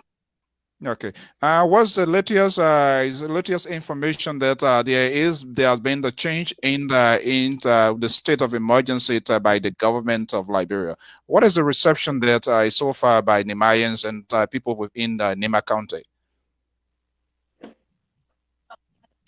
Well, the reception is good. Since churches were open, this is the second Sunday. We've noticed that Christian communities have begun to appreciate the government of Liberia for thinking in that direction. And they say even though the government didn't really act well from the onset of this whole COVID-19 outbreak in the country by closing churches, but since indeed the government has realized that churches played a significant role in terms of prayer to seek for God's intervention, that He will have mercy on this country for this virus to pass over the country. They've now come together and they are observing what the government call the 25%, where the number of persons who used to go to church have reduced now. Some churches that used to have one service at a time, they've decided now to have, 2 services. Some go in the morning, at least like 8 o'clock, and the rest of the people may go by 11, 12. So these are some of the things that churches are doing around. And the chairman of the Christian community for San Nicolas spoke. He also applauded the government for that, as well as the chairman for the Christian community in Gompa, one of the commercial cities in Gompa, also appreciated the government for thinking in that direction. So churches have now commenced the worship section in Nimba. What is the status of relief? I guess Liberia, Tanima is no exceptions in terms of the most vulnerable. Any sort of full assistance that you are aware of from national government going to Nima County? I'm not talking about individuals or lawmakers, which of course they attend to humanitarian, and that's not a job for which they were elected for. They are there to do a piece of legislation, but that's the same old traditions of Liberian politics. And rationed full assistance from national government to the citizens of Nima that you're aware of? No, since the outbreak of this virus in early March up to now, the government has not made any intervention when it comes to food distribution. What the government did for the UMSA was they sent in buckets, some bleaches and tar soap, that which we covered the story and we reported it on our paper. But unlike that, there has been no food distribution in the country. We've been hearing that the government said the 23rd of this month for affected counties. As you may be aware, NEMA has not reported six of cases of the coronavirus, but until then nothing yet has been given besides the buckets, the bleaches, and tassel that were given in early March. But besides that, nothing of such like food distribution has been done in the county. What are the citizens, ordinary Nimayans, who cannot afford when your government tells you this is what we're going to do, and then the time change without justifications, only to hear from the Commerce Minister, Professor Wilson Tarr, to say that layer was added. Which type of layer are yet to do? We've been reaching out, nobody is willing to talk to us on that. What the citizens are they saying? Well, most of the citizens, they are like heartbroken in the sense that when this law or pandemic started in the country, where restrictions were placed on counties like Nimba, like or Green Crew, the Margibi, the Mosorado, citizens were crying that if the government have decided to place a restriction on the movement of citizens, where the staple food for this country is rice, people move from Nimba to Mosorado, and from Maserado, vice versa, there was a need for government to come in and make some intervention. But since indeed the government is not coming in to make some intervention, there was a need that the rural counties be open, where those who have that the old farm to market produce can take it to the market, to the bigger market, the Monrovia, and then sell and get food for themselves. So they've been calling on the government to make sure that at least some relief packages can be distributed by national government to the citizens. But unlike that, nothing of such. They've been crying and calling. But like you said from the onset that it has just been private citizens, some lawmakers who have been carrying on food distribution to their people, but central government has not done anything of such. Wow. Okay, before we let you go here, are you hearing any potential political payback on the part of government, on the part of politicians not committing their thoughts, their ideas, or what they promise to do? Are you hearing anything in the streets? Okay, see what happened. This is what we're going to do. Is anybody talking that? Well, when it comes to political payback, we've not heard anything. We've visited a series of intellectual forums. We've been fortunate to at least travel in few of the cities of Nimba, like Saklipi, Tapeta, Ganta, and Sanikole, that have some tough intellectual forum where politicians can be invited.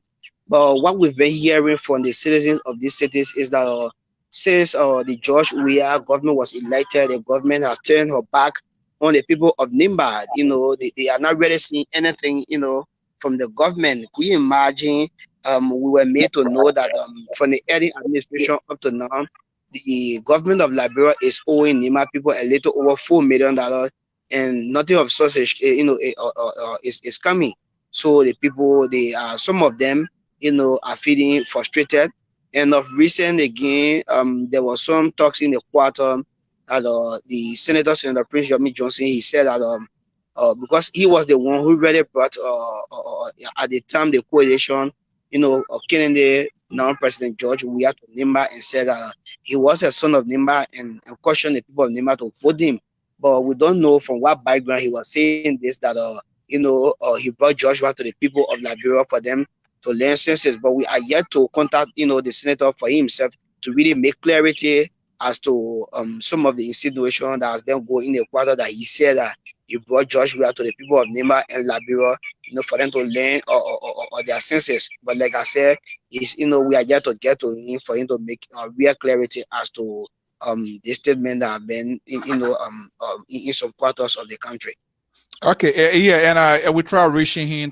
One of his text or recently about a year then. So with this year, and he's been saying he is the political godfather. Is that still seal, or with Nehemiah this time will gain their independence to make a good judgment for themselves instead of quote unquote I'm the one that producing, I am the one that introduced you to Nehemiah, and so Nehemiah will be going to your direction. With Nehemiah's take decisions of their own this come around based on what we are hearing, saying so far, or when he comes back, as usual, politicians, so political statement correctness, they will come into play again. They will say, okay, our godfather has talked to us. You see that happen? Well, Mr. So, that is the $1,000,000 question that we continue to ask, and from all indication, what we are seeing, as you may be aware, we are not too far now from the the May 10th senatorial election or the special senatorial election. So this is what Liberians are really waiting for, to see as to whether the president that the Senator Prince Johnson will lift his hand up, will be elected senator. But some time pass, sometimes when he says some things on the radio, it becomes like a gospel and log in the county. But at this time, sometimes when he makes some statement on the radio in the county, some go there to counter react to what he has been saying. Sometimes some people will criticize it and take a stand against it.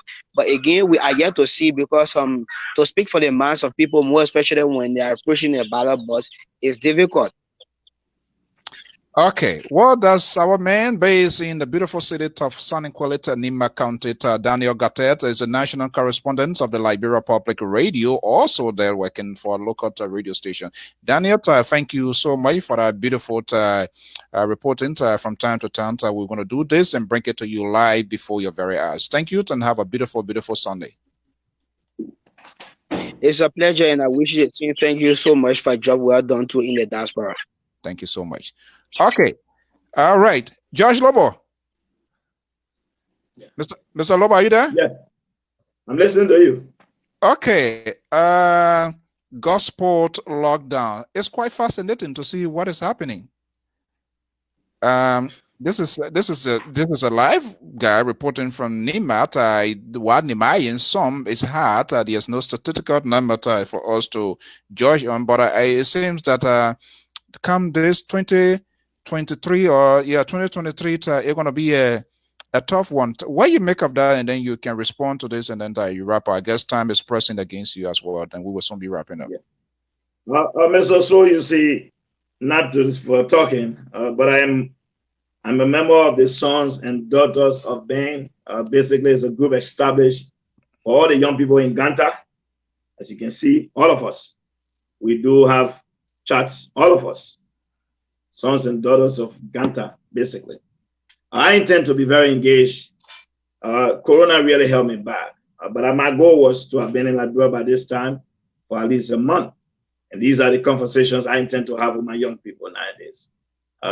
The way we move our country forward, it's not just going to be all day on live. It's about educating and empowering our people and understand what is happening.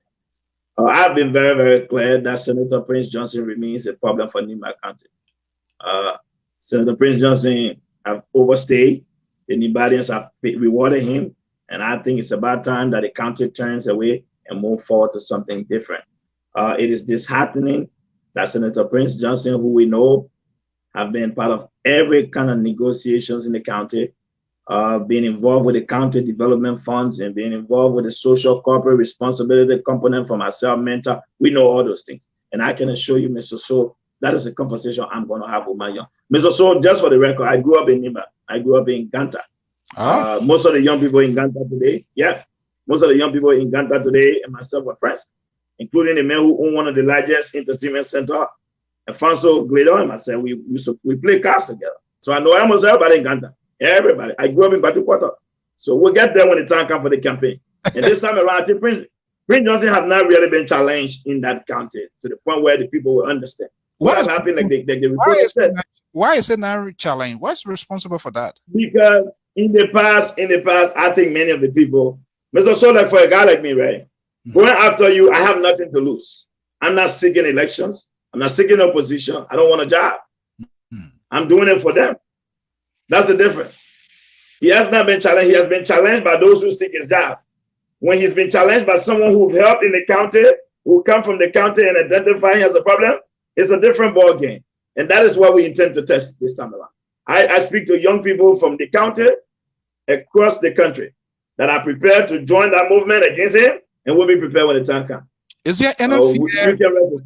Is there any potential fear to knowing Prince Johnson who he is, who admitted that he will start flocking to journalists?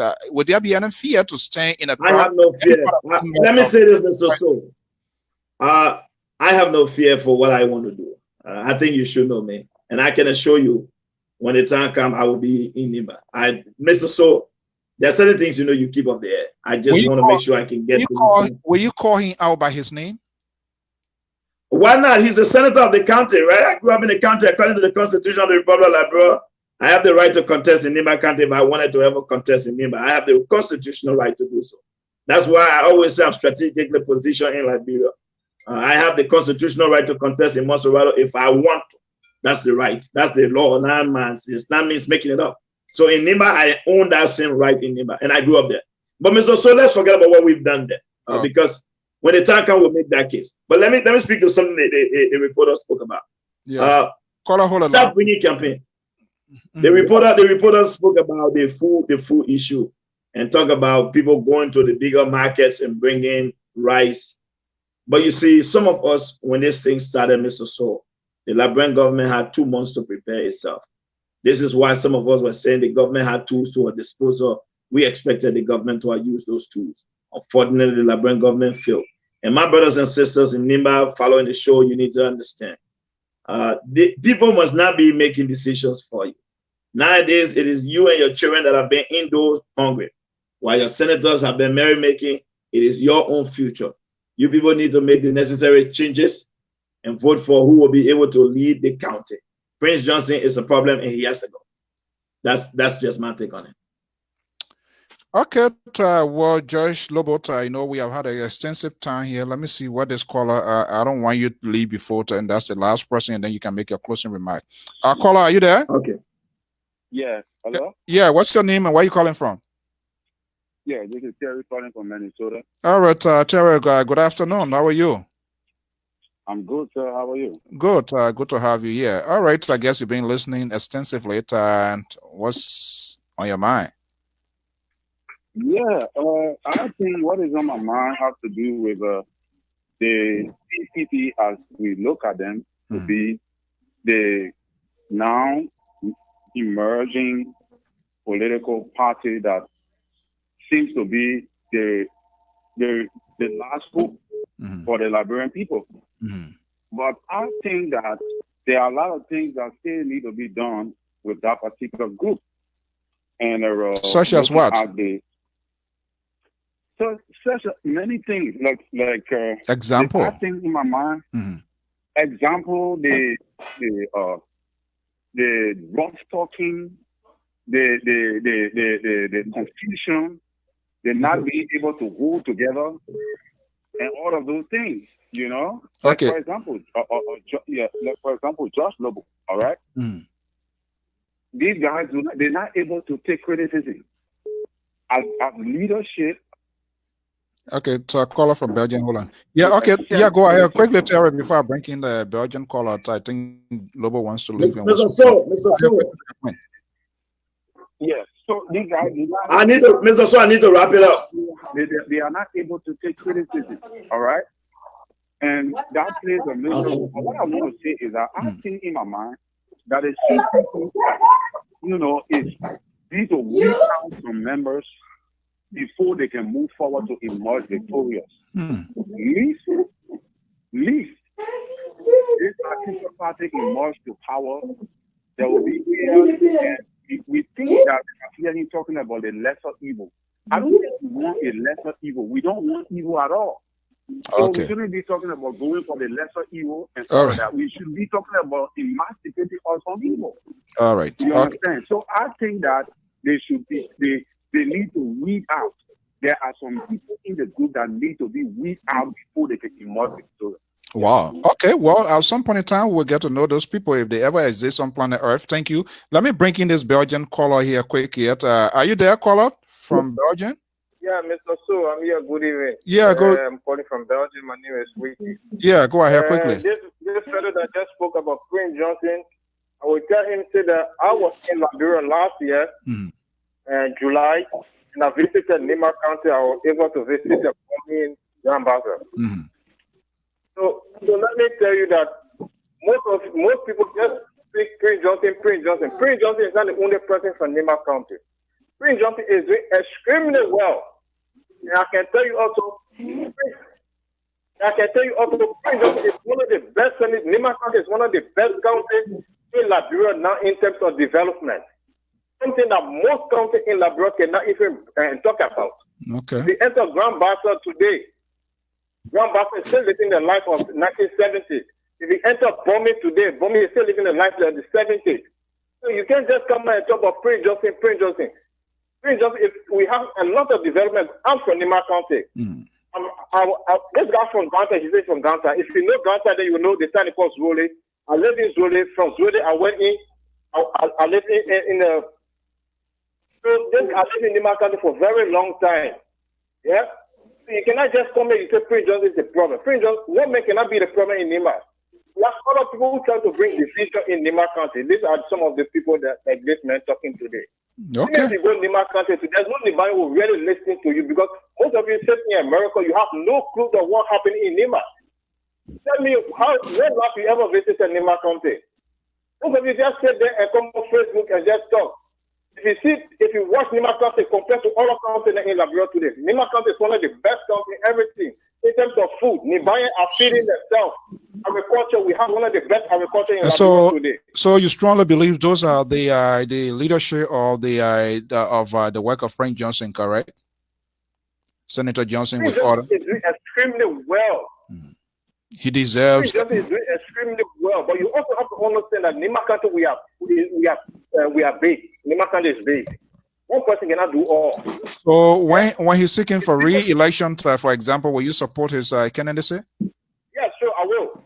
And I can guarantee that many people will support Prince Johnson for that round. So you strongly believe that he still has influence. If you visit Nima County recently, then you will understand. If you visit other counties, even the Grand Dealer that you are from, even Grand Paso, where the president is from. If you compare this country to Nima County, I can stand up and tell you Nima County is one of the best countries in Liberia today. Okay. Nibayans are feeding the center of agriculture. Nibayans are building. If you go in Nima County, you look at all the countries. Nibayans have one of the beautiful houses. All right. You can find all of countries. Okay. Thank you so much. People like this, come on Facebook, always be negative and negative. If they don't talk about Prince Johnson, they'll talk about we are. If they don't talk about we are, you always find negative things just to say that and talk about. Even if he goes down to the poor, don't know the kind of stuff he's talking about. All right. Okay. Thank you. Let me let my guest to make his final comment. If you want to call back, I have maybe a few minutes yet. By 3 o'clock, I will be wrapping up. Thank you so much. Let me just go to him. Okay. Mr. Lobo. Yes. Mr. So real quick before I make my departing comment, let me respond to something he said. You see, Mr. So, the reason why you see public officials in Liberia are humanitarians is because of the reason to help people with like this callers in, to make them to believe that they're doing something. If I ask that caller to name Prince Johnson legislative accomplishment, he has nothing to show me. He will just be talking. But let me get to the basics here. He also said that nobody know I've not done nothing in Nimba. Mr. So, you see, in life, what you do must not be talked about in public. But I'm going to tell him, in the last 3 weeks, I was able to take care of my friend from 4th grade. my friend from 4th grade at St. Lawrence Catholic School in Torres Yard. All right, that's to tell you how far I've gone. Torres Yard in Ganta. When St. Lawrence was there before he moved up the hill, that was my friend. His name is Baron Zawlo. But let's leave that. Apart from that, Mr. So, we're not going to talk about initiative that we've led. I think you've seen the paper. So tell him next time he should read and talk before he talks. But let's leave that. Here's why when we talk about development, he does not, I don't think he even understands the role of government. You see, the argument some of us made that a lot were done during the Unity Party government time. The government is responsible to create a conducive environment for people to thrive. During the 12 years of Ellen, there was relatively peace. People were doing businesses. The development in Ganta is not government initiated. Individual people are building houses. Ganta have reached Nengben, have reached LPMC. That is what government is supposed to do. That's not done by Prince Johnson. Let Prince Johnson give us legislation he has brought on the floor, demanding accountability of the county development funds. Not at all. But Mr. So, like I said, hopefully we can come by here one day to discuss county politics. I want to say thanks to you. Thanks to all our viewers. I want to thank all those who agree and disagree with me. I wish you people nothing but the best. The CPV will make good on its promises. We'll make all the necessary changes because we will rescue Liberia come 2023. Thank you, Mr. So. God bless you. And thanks to the Liberian people. Thank you so much. All right, that's my guest, Mr. Joyce Lobot, here live this afternoon. Time check in the East Coast is 2:45 p.m. Eastern Standard Time. I'm Afonso Zenso right here with your informative news magazine, Freedom Watch. First, we were able to talk to the Minister of Gender of the Republic of Liberia, Minister Williametta, Piso, Saydee, here today, George Lobo. What we will be wrapping up if by 3 o'clock here in the next 14 minutes, we're going to be wrapping up to bring the curtain down here. And it's good for us to have these sort of national conversations, and that's why we here at Liberia Public Radio and LPR TV committed of doing to make both sides of the art heard, whether you are from the opposition, to whether you are from the government, or even if you are an advocate. But what we cannot guarantee on this network is to allow people to make statements that is not correct, or to just throw some sort of innuendos out there. If once we catch it, we would bring you to a book, because all of us have a responsibility and have our own obligation to our country, whether we agree and whether we disagree. And that's exactly what we are doing now, discussing this piece of document that I see as a guideline structure of the four collaborative party. And guess what? And the reason we have all reasons because Tuesday on the forum yet, I will be hosting another group. 11 political parties emerge. These sort of coalitions is all about power sharing. Bottom line, that's it, period.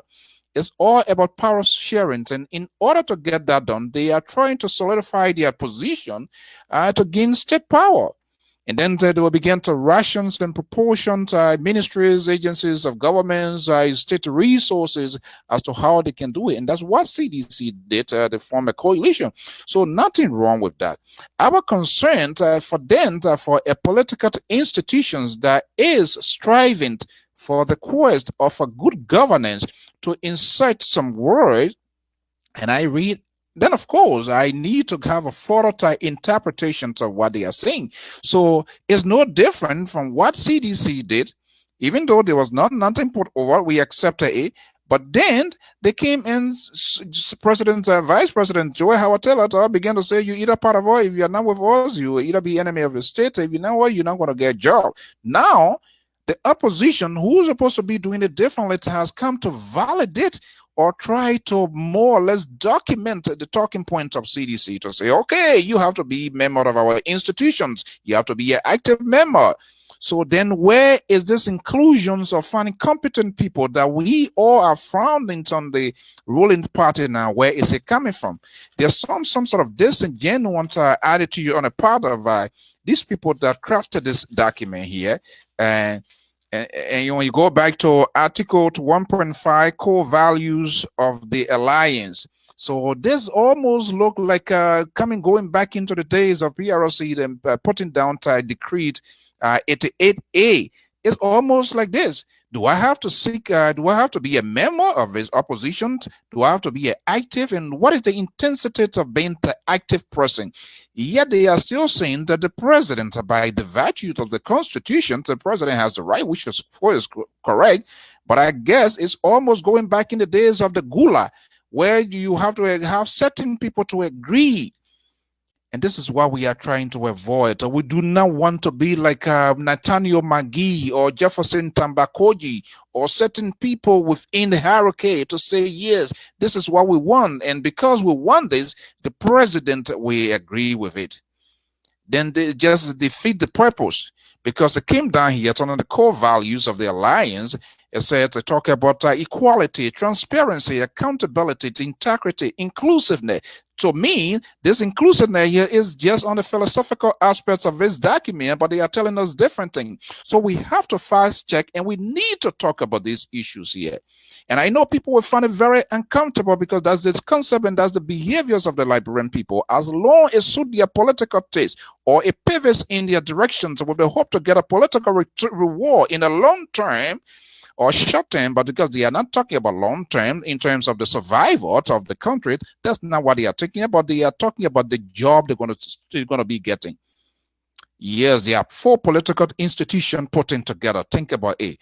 CDC did it. There are 3, and we have 11 other political parties now putting together to the Rainbow Coalition. In fact, I will be hosting them here on Tuesday. Why? We want to get an insight. We don't want to we don't just want to preach or talk about the soundbite. We want to get people of their own words, how they're trying to take the country. This is why we discuss it here.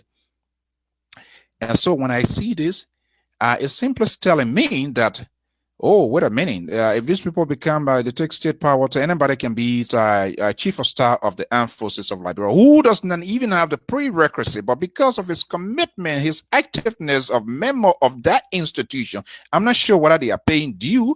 I'm not going to pay due. I'm a Liberian. If any other person is a Liberian who is qualified, I believe it is the responsibility of that government to tap into the expertise. And that's one thing that I've come to realize, because they are all so much protective of their job. They intend not to get the expertise of people to help them out. Because when you help them, at the end of the day, they will be committed of giving you job. Right? And that's why we see out of the system like this. The judiciary system, that's why you see it's being is so weak and it's so compromised. Instead of the administrative justice, and that's what they are saying, they are giving the executive extraordinary power, unbelievable, to follow the laws on the book of the country and enforce it. They are taking it from the president. That's how these people are putting something together. They are putting the cord around you and myself neck. And so tomorrow when we begin to argue, they will come and tell us. That's how politicians, they are very clever. They are very smart. They forecast what's going to be happening in years to come. But if you are not smart and you just think you're going to have the big hair on your hair shoulder like myself, and you do not want to put it to work and go beyond and give it a critical thought, regardless of your, what is the guarantee of you, even if you are CPP person and commit yourself and pay all your due, what is the guarantee that you're going to get job? Go ask Aseva Toga, the chairman emeritus of the Congress for Democratic Change, 2 times chairman. Where is he today?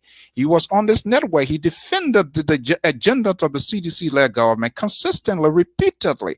The last time I hosted him was on the 10th of December 2017. The very Piso Saydee, who is now Minister of Gender, as a Doe from Minnesota, who is at the Ministry of Youth, they invite Toga. They defended the agenda of the CDC, which is good. Everybody has the right to have associations, affiliations of a political institution. But where is he today? Is there any guarantee that if you're a member and you're active, you're going to get a work? Where is Professor Asit Zawulo? Of course, he did. Where is the job? Where is the chairman emeritus in Canada, Jerry Body for CDC, who went for the inauguration? So for you, some of you are part of the opposition, that this sounds to be so sweet and so nice as if that going to create transparency, accountability in government. It is an illusion. You are in a fantasy world. That's why politics or political institutions have platform. We must judge these people by what they say they're going to do in their platform. All of these things must be embedded. This is not a social Firestone is not going back into Liberia to have a social contract. Liberians, you need to open your eyes. Yes, I understand there's a big elephant in the room who happens to be the judge. We are some of his policies are very horrible and terrible, not good for the country, but it requires an opposition with a strategic policy to convince the Liberian people. Because when you bring this to me, it's going to take you a time for me to get precisely what your message probably is in different language that I'm not getting, or the English language I'm finding it difficult to understand, but I'm quite sure that's not the case. So if people are feeling very uncomfortable for us to have this sort of decision, then my sense here is like you are finding yourself on different planet Earth. Because we are talking about a country, we are talking about a sovereign nation, will soon be 173 years old, where you have oppositions, you have opposition party, you have pressure group. We cannot distinguish which is which, but we always have these sort of confusing situations and throws all these sort of garbage on the Liberian people who are not sophisticated, who are not taking our time. Even those who profess to be the educated one day, they always begin to make a selective words and perform surgical or political operations on the document, and they will just only pick up specific items that they think they're going to persuade you and then leave the other done. But we here at Liberia Public Radio, we have committed ourselves to give critical discussions on whether it's in favor of whether it's by the government or the opposition or ordinary person. We are committed of doing that because we do not find ourselves. We are not care who going to be here. What we want or what the support that we need is to create an open conversation. Thereby, Liberians will have the ability to make informed decisions about the future of the country. And so we do not have. That's the distinctions of those having these talk show commentators and what have you. That's okay. That's the beauties of modern society and what we are enjoying today. But we have to be very careful and selective as to how we process these informations, because the hair is so small, it only contains certain information. And what you contain, what you receive, what you take in, it does have an impact into making your judgment. It is important that conversations is given. And I hope we're going to reach out to the authors of this document so that they also to give them the fair share. That's what this news is all about, to make news proportionate. We do not disadvantage news unless otherwise we ask you and you choose not to come. It is at your own volitions, it's at your own will and pleasure. But then we'll equally also mention and have that explained that we have extended you an invitation to have a conversation. When it comes to Liberia, all of us must take heed and pay keen attention to what is happening. If you're a science student, you're a communication student, what you read, what you comprehend is far different from what I do, because we are all from different backgrounds. All we require is to bring authenticity to the discussion for the good of our country. How long will our politicians deceive us? Because yeah, we are. Recently, 30 lawmakers, men and women, who claim to even be opposition or who are in the governing stage as well, the both of them should govern to lead their way. They financially exploited the people of Liberia by paying them $6,500. And all we heard from both government and opposition, as usual, was justifications of their action, and not even coming out to admit their judgment was poor, was reckless, and it was unconscious. When ordinary Liberians were men and women in the healthcare fee was not still taking pay ordinary Liberians. Additionally, these men and women, 123, decided to pay themselves 2 months' salary. Now gone this Tuesday, adding up to the financial bleedings and exploitations of our people, the lower house of government, again, they have rewarded themselves $17,000 US United States dollars in this high volatile high situation. And we see the opposition, and we call people their opposition, we saw people that are in the in government, yet giving justifications of their action, giving them their back pay. How many of them has gone for recess? What are the meetings? How far they have drove to go for which they are giving them back pay? All because this recast budget The executive branch of government cleverly and successfully manipulated them in because they knew very well they want to be getting that financial reward. With that, would suggest to me that the opposition then they need to go to the school of Bobby Want in Uganda, who refused government offer and said, "No, I am here to do a piece of job." And so sometimes is disgusting, is horrible, is beyond comprehension to see people like Yombli Kanga Lawrence, who is a political leader, also took that money when they do not have the courage to say no. This is not right. Instead, they put themselves, they put their interest first, then national interest. So the government, the opposition, they are in the same canoe. So when will we come to our senses? We need to elect committed, honest, God-fearing, honest people who strongly have the country at heart. And I'm quite sure because we, as supporters, are also yearning for their political reward because these are the friends that are in the political front line. So if they are elected, potentially they will be on salary. So they will do all they can to give justifications and dignify what these people are doing that are exploiting the country. It is ridiculous and we need to stop. If Liberia is to progress, if Liberia is to forge and to flourish as a nation, we must take out the garments of that being partisanship and pull out the nationalistic garment that we, Liberia, or the country to Liberia, needs to do better what they are doing. Well, it's 3 p.m. Eastern Standard Time right here from the New England Bureau of the Liberia Public Radio. I am Alfonso Z, and so this is how we're going to draw the curtain down here today. To all my all-liners, turn and tweet, I want to thank you so much for your participation. As usual, we facilitate these conversations. We do not sanction views as long it does not violate our own guidelines here at this network here. But remember, whatever views expressed on this network is your view, is not the view of the management and staff of the Liberia Public Radio, who follow the core values and ethics of professional journalism, taking into considerations the elements that are involved. First and foremost, we are not for the government, we are not for the opposition, but for the citizen, because we have the right for the citizens to know what is happening within and out of their own government, and equally to make the news proportionate, not disadvantage. Even if the story is horrible, how horrible is the story, it is our job to reach out to validate that information. That's why it is. And so that's why we are different from any other network. So sometimes we find it very difficult to bring stakeholders, government officials, oppositions, because they wanted their way. They want specific questions to be asked. Nobody run that. We run our own time. You know what NPR, the National Public Radio, that's a sort of style. It is a public entity, but it has to be preserved. And that's why we want political institutions, government to be preserved in that there must be a standard. We can consistently be coming to this point. One group of people to come and just put something beautifully, put it together, and for just their own political gain. How long can we go through this sort of hassle? We intend not to subscribe. We are not going to give subscription to this sort of discussion. So it doesn't matter whether government or opposition.